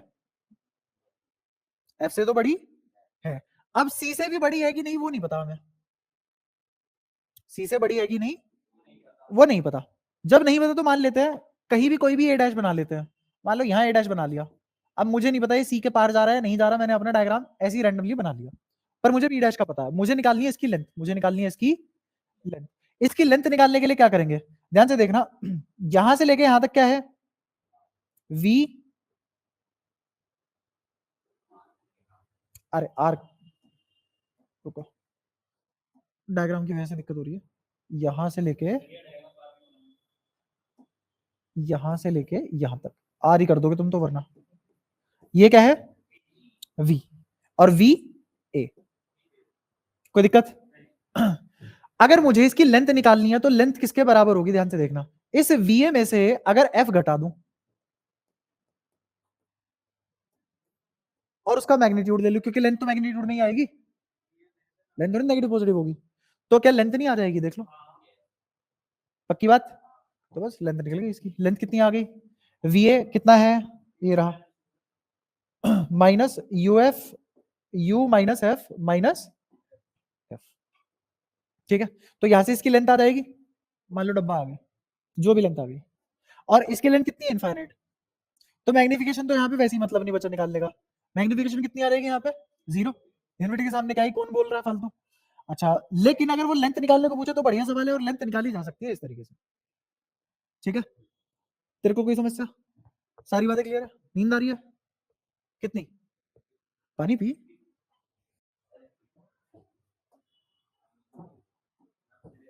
सही से सो के आया करो यार, ऐसे प्रोडक्टिविटी घटती है मेरा मतलब।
ये सवाल है, इसमें डायग्राम भी खुद ही इमेजिन करना है और सोचना है हो क्या रहा है। ये सवाल भाषा की वजह से टफ है, बाकी टफ नहीं है।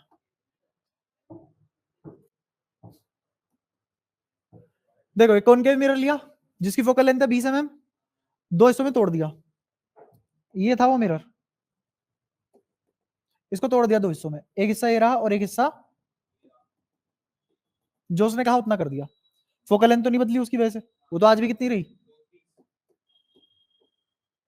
अच्छा फिर वो कह रहा है of each part is 1 mm in the opposite to each other, is cut into halves of each part is 1 mm in opposite to each other. Find the separation between eye found by two mirror if object is placed at 10 mm. देखो object कहाँ है, पहले कहाँ रखा हुआ था object, यहां से 10 mm की दूरी पे रखा हुआ था, इसमें कोई दिक्कत। अच्छा, और उसने ये भी बोला है कि 1 mm हर हिस्सा कितना, 1 mm। तो इसका मतलब जब ये टूटा तो इस प्रिंसिपल एक्सिस से कितना ऊपर चला गया खिसक के, 1 mm, और ये कितना चला गया नीचे खिसक के, नहीं, देख मैं बताता हूँ इसका मतलब क्या है।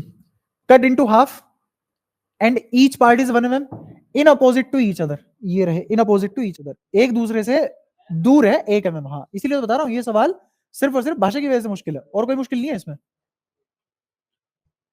ये 1 mm, ये 1 mm, अब जैसे ही मैं ये सवाल का डायग्राम बना दूंगा तुमसे हो जाएगा ये, और यहां से यहां तक की दूरी तो आज बदली नहीं, 10 mm ही है पहले के मुकाबले, ठीक है।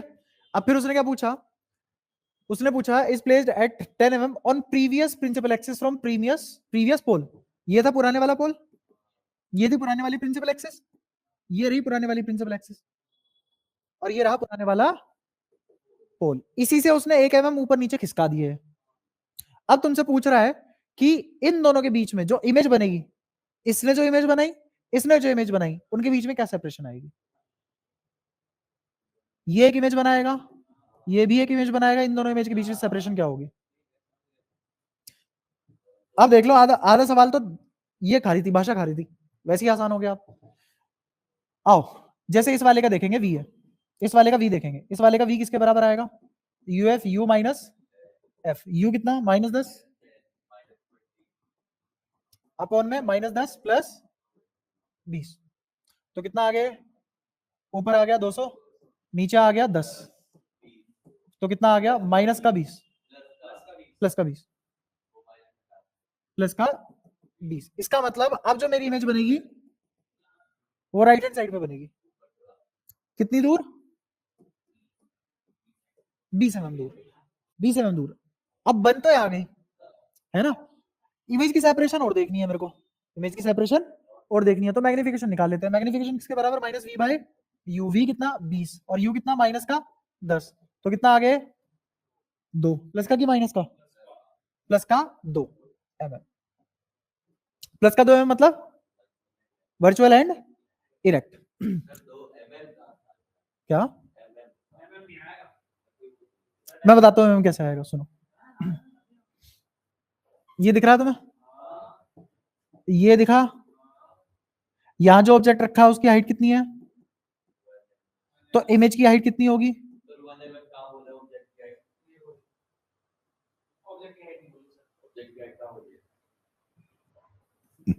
यहां इन दोनों के बीच में जो सेपरेशन है, इन दोनों के बीच में सेपरेशन है, वो इस प्रिंसिपल एक्सिस के रेस्पेक्ट में ऊपर एक है नीचे एक है? ये पुराने वाली प्रिंसिपल एक्सिस थी। अब ये ऑब्जेक्ट या तो इस प्रिंसिपल एक्सिस पे है या इस प्रिंसिपल एक्सिस पे। कितना ऊपर उठ गया? 1 mm, या कितना नीचे चला गया? 1 mm। तो फुट ऑफ परपेंडिकुलर तो 1 mm नीचे ही गिरेंगे ना उसके। अब आया समझ? ऑब्जेक्ट तो आज भी पॉइंट है, बट वो कितना ऊपर किसका? 1 mm। तो पुराने वाले एक्सिस से तो ऐसा लगेगा ना 1 mm का दूरी का कुछ रखा हुआ है यहाँ पे। तो ऐसे ही उसकी इमेज कितनी बनेगी? 2 mm, 2 mm। अरे भाई मैग्निफिकेशन पहले 2 mm, सेपरेशन भी बताऊंगा। मैग्निफिकेशन अगर 2 mm है तो अगर ये 1 आया तो ये कितना आएगा? हाइट ऑफ इमेज कितनी आएगी? 2। हाइट ऑफ इमेज कितनी आएगी? 2। इसमें कोई परेशानी? अच्छा अब 2 कैसे आएगी? 2 ऐसे आएगी कि अगर तुम इस प्रिंसिपल एक्सिस को देखोगे, अगर तुम इस प्रिंसिपल एक्सिस को देखोगे तो इससे 2 की बनेगी, और इस वाले प्रिंसिपल एक्सिस से देखोगे इसकी भी 2 बनेगी। तो बेसिकली इन दो प्रिंसिपल एक्सिस के बीच में ही तो 2 mm कन्फाइंड रहेगा। तो सेपरेशन भी कितनी आ गई? ये सारा सवाल बस भाषा का था, भाषा में लपेटा उसने। बाकी अगर तुम्हें कोई बता दे ये काम करना है तो तुरंत हो जाएगा।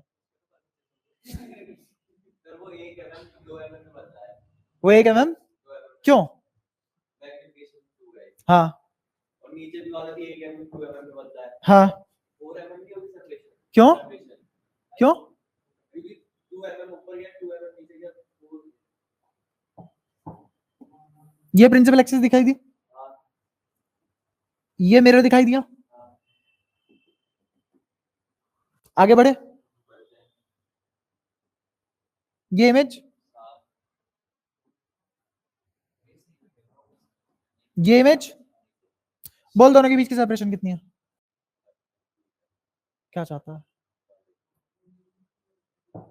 अब ठीक है, सब कुशल मंगल। ठीक है आगे करें।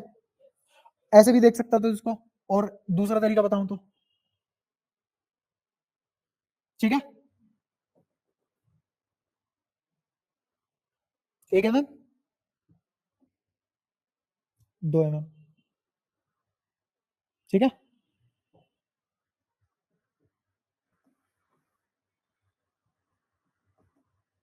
1 mm 2 mm।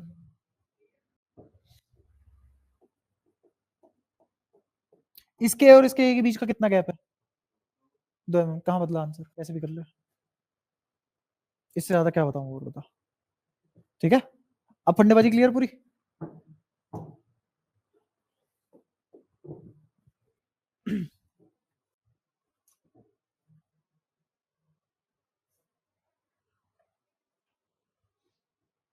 अच्छा वेलोसिटी का फंडा और देख लो। Velocity of image velocity of image कैसे निकालते हैं? जो तुमने वो इक्वेशन लिखी थी मिरर फॉर्मूला वाली, जैसे तुमने ये लिखा था v equals to u minus F, इसको जब डिफरेंशिएट करोगे तो वेलोसिटी आ जाएगी।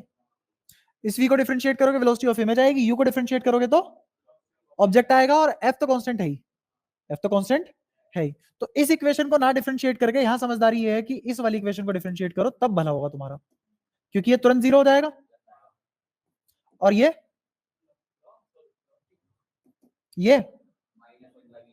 हाँ minus one by V square, और डीवी बाय यही तो है वेलोसिटी ऑफ इमेज, और ये क्या आ जाएगा minus one bye U square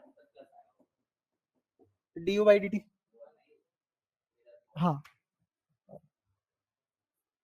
जल्दबाजी के चक्कर में सीधा लेंस पे ही पहुंच गए, और यहाँ क्या आ जाएगा माइनस। ठीक है, इसको इधर ले आओ, और ये क्या लिखा जाएगा, तो इधर आ गया वेलोसिटी ऑफ ऑब्जेक्ट। अच्छा और वेलोसिटी ऑफ ऑब्जेक्ट अपॉन में यू स्क्वायर, ये ऐसे लिखा गया। ठीक है, प्लस का इधर कितना आया माइनस वी आई अपॉन में वी स्क्वायर, तो वी आई किसके बराबर आ गया minus V square by U square V naught. यहाँ पे वी आई क्या है, यहाँ वी नॉट क्या है, ये वी क्या है एक्स कोऑर्डिनेट ऑफ इमेज, और ये क्या है एक्स कोऑर्डिनेट ऑफ ऑब्जेक्ट। ठीक है, जो तुम बोल रहे हो वो भी सही है। यहां तक कोई दिक्कत? तो ये वेलोसिटी आ गई किसकी, इमेज की वेलोसिटी आ गई। ठीक है, ये वेलोसिटी इमेज की तब आई है जब जब मेरी प्रिंसिपल एक्सिस के अलोंग दौड़ रही है object, when object is travelling parallel या फिर एंटी पैरेलल तो प्रिंसिपल एक्सिस या अलोंग प्रिंसिपल एक्सिस, एक ही बात है। ठीक है, लेकिन अगर परपेंडिकुलर दौड़ जाए तो नहीं, नहीं जीरो नहीं होगी। हाँ, एक तो ये हो गया, दूसरा when O is travelling perpendicular to principal axis. ठीक है, तब जीरो नहीं होगी। ये बिल्कुल ऐसा सिनेरियो है कि ये मेरा मिरर, ये प्रिंसिपल एक्सिस, और ऐसे या फिर ऐसे दौड़ रहा है ऑब्जेक्ट। इसका प्रूफ नहीं है, इसका डायरेक्ट एक्सप्रेशन लिखो, वही काम आएगा तुम्हारे। इसमें आएगा वी आई, ये एम्प्टी बोले तो मैग्निफिकेशन कौन से वाली, ट्रांसवर्सल। ठीक है, तो वी आई किसके बराबर आ जाएगा, ट्रांसवर्सल मैग्निफिकेशन बोले तो माइनस वी बाय यू, और वी खुद किसके बराबर निकाल के चलते हैं हम, U F you minus F divided by you से यू कट गया, तो ये एक तरीके से क्या आ गया, ये आ गया माइनस का, तो ही माइनस को अंदर भेज दो उसको भी, तो F upon F minus you.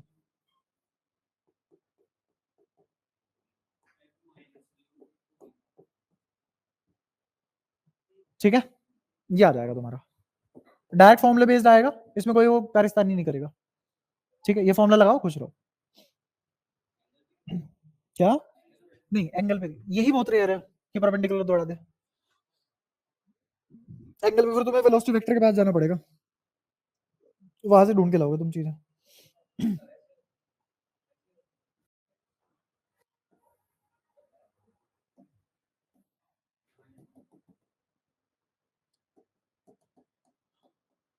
ROC इसका 20 है, ये आ रहा है 2 mm पर सेकंड से, दूरी इसकी 60 सेंटीमीटर है। तो पूछ रहा है इसमें वेलोसिटी ऑफ इमेज क्या होगी।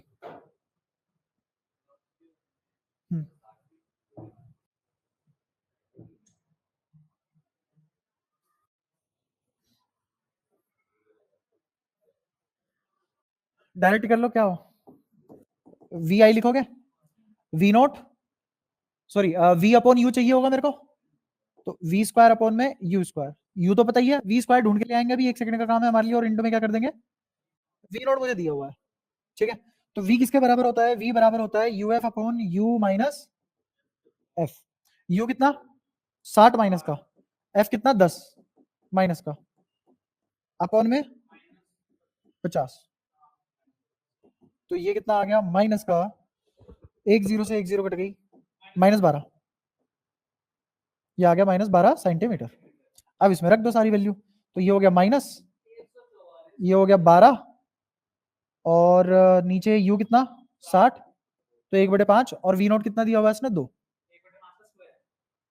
हाँ दोनों का स्क्वायर है ना, तो ये आ गया -1/5, 2/25 क्यों, 12×5 = 60। अच्छा पूरा सोल्व करके बोल रहा है ना, ठीक है, 2/25 सेंटीमीटर पर सेकंड या mm पर सेकंड। अब mm पर सेकंड क्यों आया, क्योंकि देखो ये सेंटीमीटर में, ये सेंटीमीटर वो तो कट गए और ये mm में बचा हुआ था, तो इसलिए यूनिट mm की उठ गई, तो ये आया mm पर सेकंड। कोई दिक्कत? अच्छा अभी एक और चीज है इसमें, एक छोटी सी चीज, न्यूटन्स फॉर्मूला। न्यूटन्स फॉर्मूला बोलता है X Y equals to F square होता है, इक्वल्स टू, अगर मैं एक्स और वाई का ज्योमेट्रिक मीन लूं तो एफ स्क्वायर के बराबर आता है, या फिर ज्योमेट्रिक मीन लूं एक्स वाई का एफ के बराबर है, ज्योमेट्रिक मीन एक्स वाई का एफ के बराबर है। एफ क्या है वो देखो और वाई क्या है वो देखो। एक्स है distance between focus and object, जैसे हम पोल से दूरी नापते हैं, यहां पे कहां से नापेंगे दूरी, फोकस से, और ये क्या हो जाएगा distance between focus and image, ठीक है। यहां तक कोई परेशानी हो तो बताओ, बस डायरेक्ट फॉर्मूला है, इसको थोड़ा सा दिल के कोने में याद रखोगे, एक आधा सवाल निकल जाएगा अगर आया तो, डायरेक्ट आता है। जैसे कॉनकेव मिरर है, अगेन साइन कन्वेंशन तो लगानी है, कॉनकेव मिरर है, रेडियस ऑफ कर्वेचर है 40 सेंटीमीटर, ऑब्जेक्ट 5 सेंटीमीटर पे है, 5 centimetre away from focus, find separation between I and F. अगर तुम्हें ये फॉर्मूला नहीं पता तो बहुत दिक्कत हो जाएगी, अगर ये फॉर्मूला आता है तो 1 सेकंड में सवाल हो जाएगा।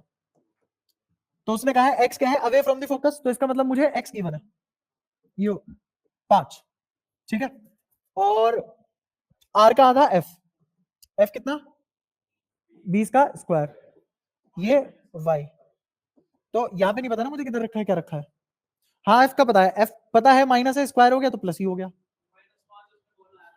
क्या अवे फ्रॉम फोकस, फोकस से किसी भी साइड हो सकता है ना। अच्छा वाई किसके बराबर आया, 20 का स्क्वायर बटे 5, तो 20 का स्क्वायर 400, 400 बटे 5 मतलब 80। बेसिकली हमने क्या निकाला है, मैग्नीट्यूड ऑफ वाई निकाला है। मुझे पूछा क्या गया है, separation between I and F, अब वो इस साइड भी हो सकती है, इस साइड भी हो सकती है, होगी 80, ठीक है। अब पूरी रिफ्लेक्शन की एक आखिरी चीज देख लो,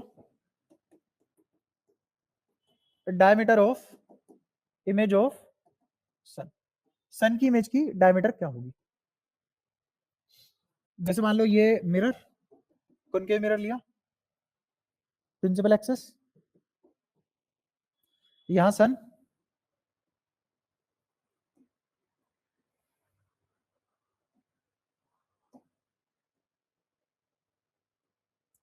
ये एंगल थीटा, कहां एंगल थीटा है, पोल पे, और फिर ये दो रे यहां ही,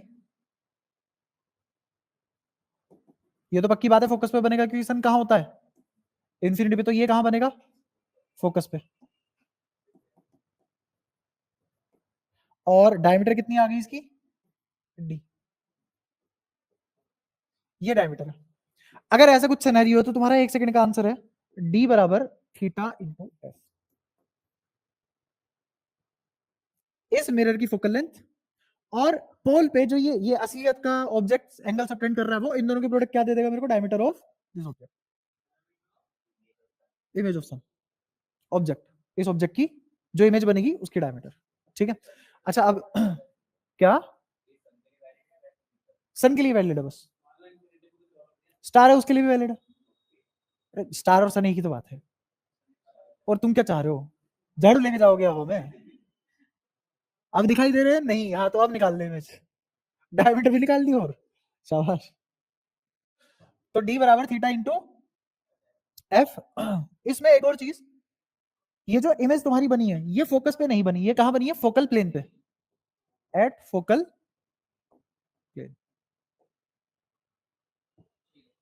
अगर प्रिंसिपल एक्सिस पे तुमने कोई पॉइंट ढूंढ लिया जहां लाइनें कन्वर्ज हो रही है, जहां सारी की सारी इंसिडेंट रे कन्वर्ज हो रही है, तो उसका क्या नाम होगा?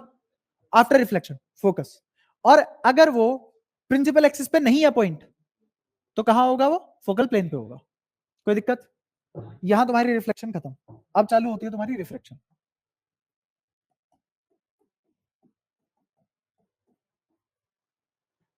ठीक है। रिफ्रैक्शन में भी छुटपुट बातें देखते हैं।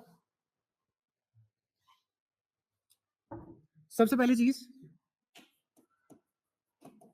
तुम्हें तो बताया ना, आई और आर ये सब फालतू चीज। हाँ फालतू चीज, अरे बताने में फालतू है भाई, है तो बहुत काम की, पर बताने की जरूरत तो नहीं है ना। स्नेल्स लॉ लिखते हैं सीधे सीधे, n1 sin θ1 बराबर n2 sin θ2 बराबर n3 sin θ3 बराबर कांस्टेंट। बोल। हाँ, ये सभी के सभी रिफ्लेक्टिव इंडेक्स है अलग अलग मीडियम के। ये सभी n1 n2 n3 n1 n2 n3 are refractive index indices of, तो भी चाह रहे हो, ऑफ डिफरेंट मीडियम्स। कोई दिक्कत? तो मैं क्या डायरेक्ट उठा के इसको इसके बराबर भी तो रख सकता हूं? अगर मुझे ये n1 ये n2 n3 n4 n5 ये n ये n, मुझसे अगर यहां का कोई एंगल पूछ ले तो मैं डायरेक्ट लिख सकता हूं n sin θ1, और मान लो यहाँ का θ3 आ रहा है या 4 आ रहा है, तो n4 sin θ4। क्या डायरेक्ट लगा सकता हूँ मैं? डायरेक्ट इस वाले इंटरफेस के पास पहुंच सकता हूँ बिना इनके पास जाए, ये डायरेक्ट किया जा सकता है। ये है स्नेल्स लॉ। अब स्नेल्स लॉ में जो मैंने कहा है रिफ्लेक्टिव इंडेक्सेस, ये रिफ्लेक्टिव इंडेक्स है क्या चीज? रिफ्लेक्टिव इंडेक्स क्या है? अब इस पे बात करते हैं। रिफ्लेक्टिव इंडेक्स मीडियम की डेंसिटी, इसका क्या करूं मैं? बात तो सही है, बिल्कुल 100% बात सही है, कहां इस्तेमाल करूं? मैंने जो भी अभी तक पढ़ा है वो सब इस लहजे में पढ़ा है कि सवाल में डायरेक्ट तुम्हें आता हुआ मिलेगा, डायरेक्ट। अब ये डेंसिटी ऑफ मीडियम कहां लगा? पर बात बिल्कुल सही है, बात में एक पैसे की कमी नहीं है, 100% ट्रूथ है। Density of medium is reflective index of that medium, बिल्कुल सही बात है। अब इसको थोड़ा सा अलग तरीके से देखते हैं। रिफ्लेक्टिव इंडेक्स एक वो फैक्टर है जिससे स्पीड ऑफ लाइट किसी मीडियम में घट जाती है, घट जाती है, घटी जाती है। बताता हूँ मैं। रिफ्लेक्टिव इंडेक्स तुमने कभी देखा नहीं होगा कि 1 से छोटा होता हो, 1 से छोटा नहीं देखा, तो उसको डिफाइन इसी तरीके से किया गया है कि वेलोसिटी देख सबसे ज्यादा कहां होगी स्पीड ऑफ लाइट। मैंने वर्ड क्या यूज किया? Speed of light. बढ़वा के दिखा दे चल, इस वैल्यू को एक्सीड करवा दे सी से जा, और मैंने क्या कहा है? सी घट जाए। वो फैक्टर जिससे सी घटता है किसी मीडियम में, वो फैक्टर जिससे सी घटता है किसी मीडियम में इज, हाँ। अब क्योंकि मैंने सी लिखा है तो बढ़ भी सकता है क्या? नहीं। ऐसा करते ही क्या हो जाएगा? क्यों दुनिया खत्म हो जाएगी? नोबेल मिलेगा तुम्हें।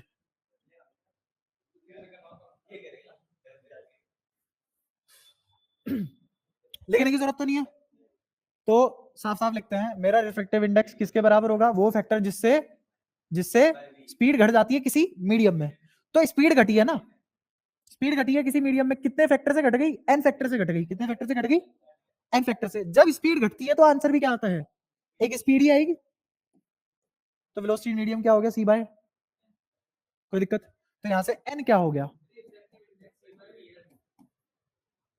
कोई दिक्कत? अब एक और चीज होती है जिसका नाम होता है रिलेटिव रिफ्लेक्टिव इंडेक्स।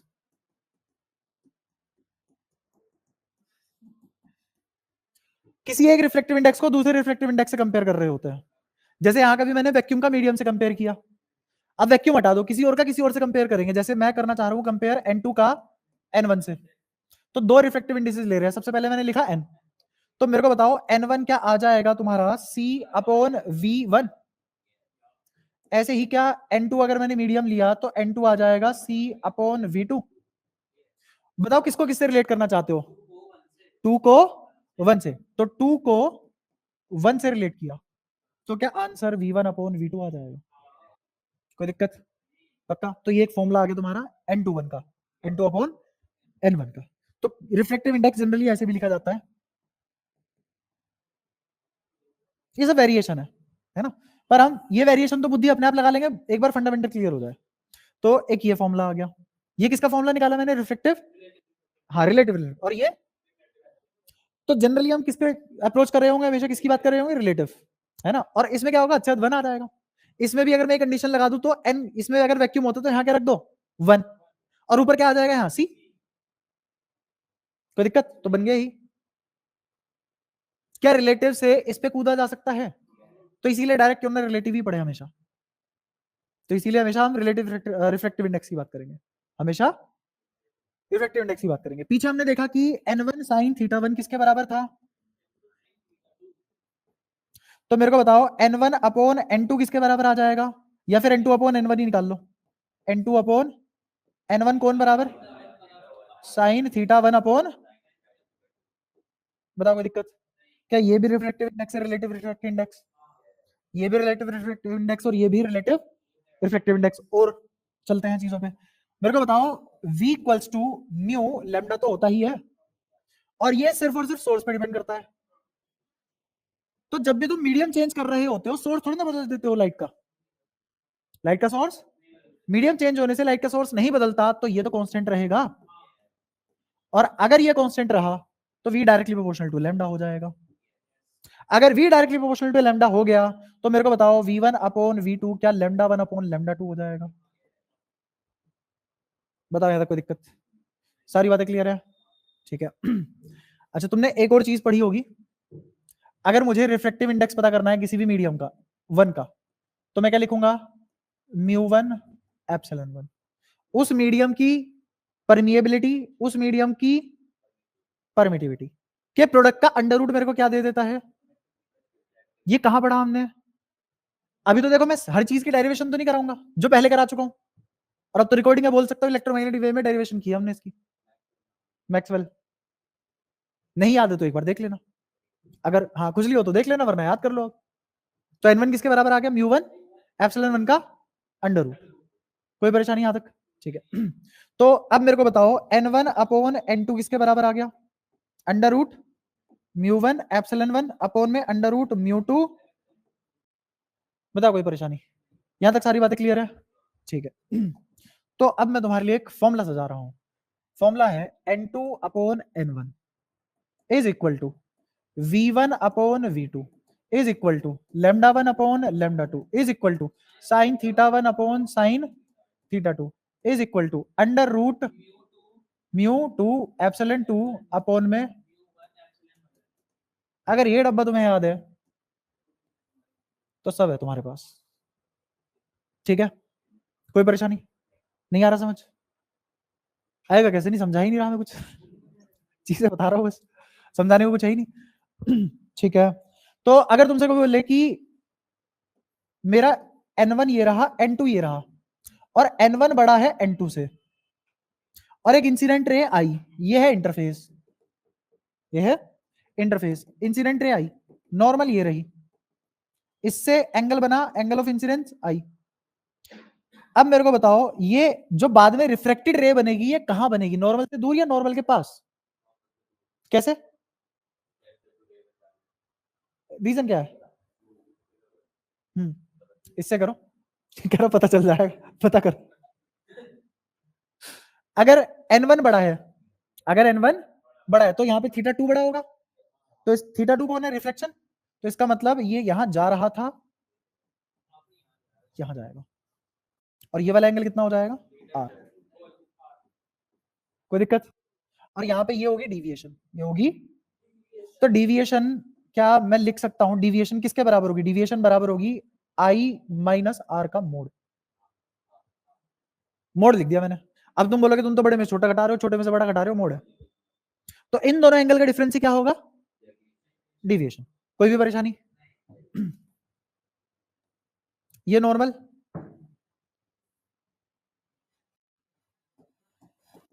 डिग्री, 3/2, 4/3। वो तुमसे पूछ रहा है डिविएशन निकाल दो।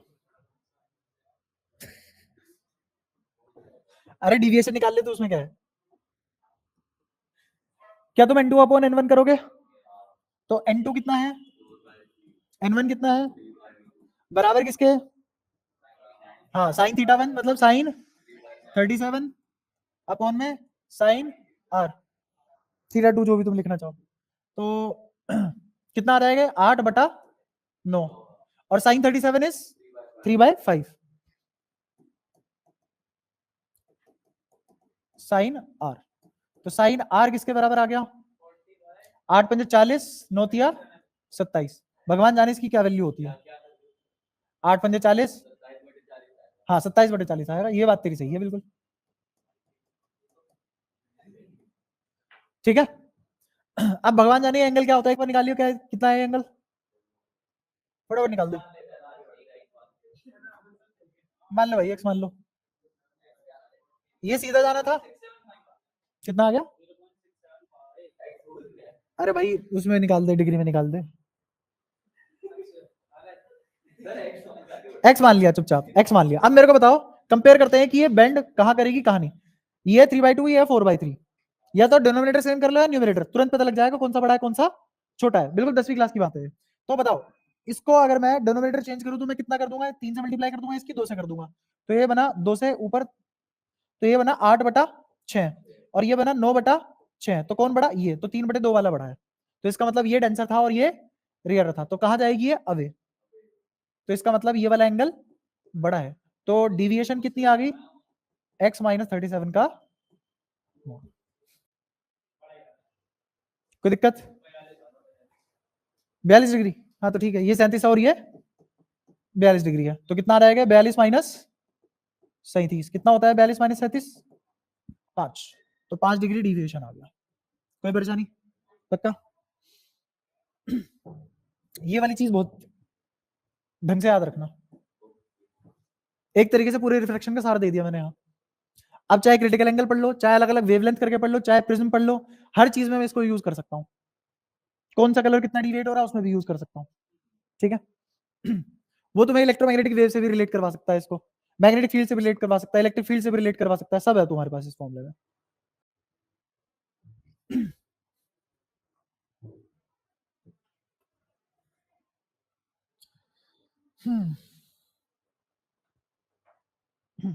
अच्छा, जो भी हम पढ़ रहे हैं रिफ्रैक्शन में, वो भी सब किसके लिए है?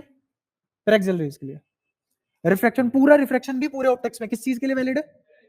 पेरेक्सियल रे। हम बिना पेरेक्सियल के कुछ पढ़ ही नहीं रहे। जब चीजें बहुत ज्यादा थिक हो जाएगी, जब फॉर्मूले काम करना बंद कर देंगे, वो एडवांस ही पूछेगा ऐसे सवाल, वहां पे तुम्हें पता लगेगा हाँ अब यहाँ पे वो चीज एज्यूम नहीं कर सकते। बाकी जब तक पेरेक्सियल रे चल रही है तुम्हारी सारी बातें वैलिड रहेंगी। और 99% केसेस में रिफ्रैक्शन में, ठीक है। अब तुमने एक चीज देखी होगी, दो टाइप की शिफ्ट होती है अपने पास।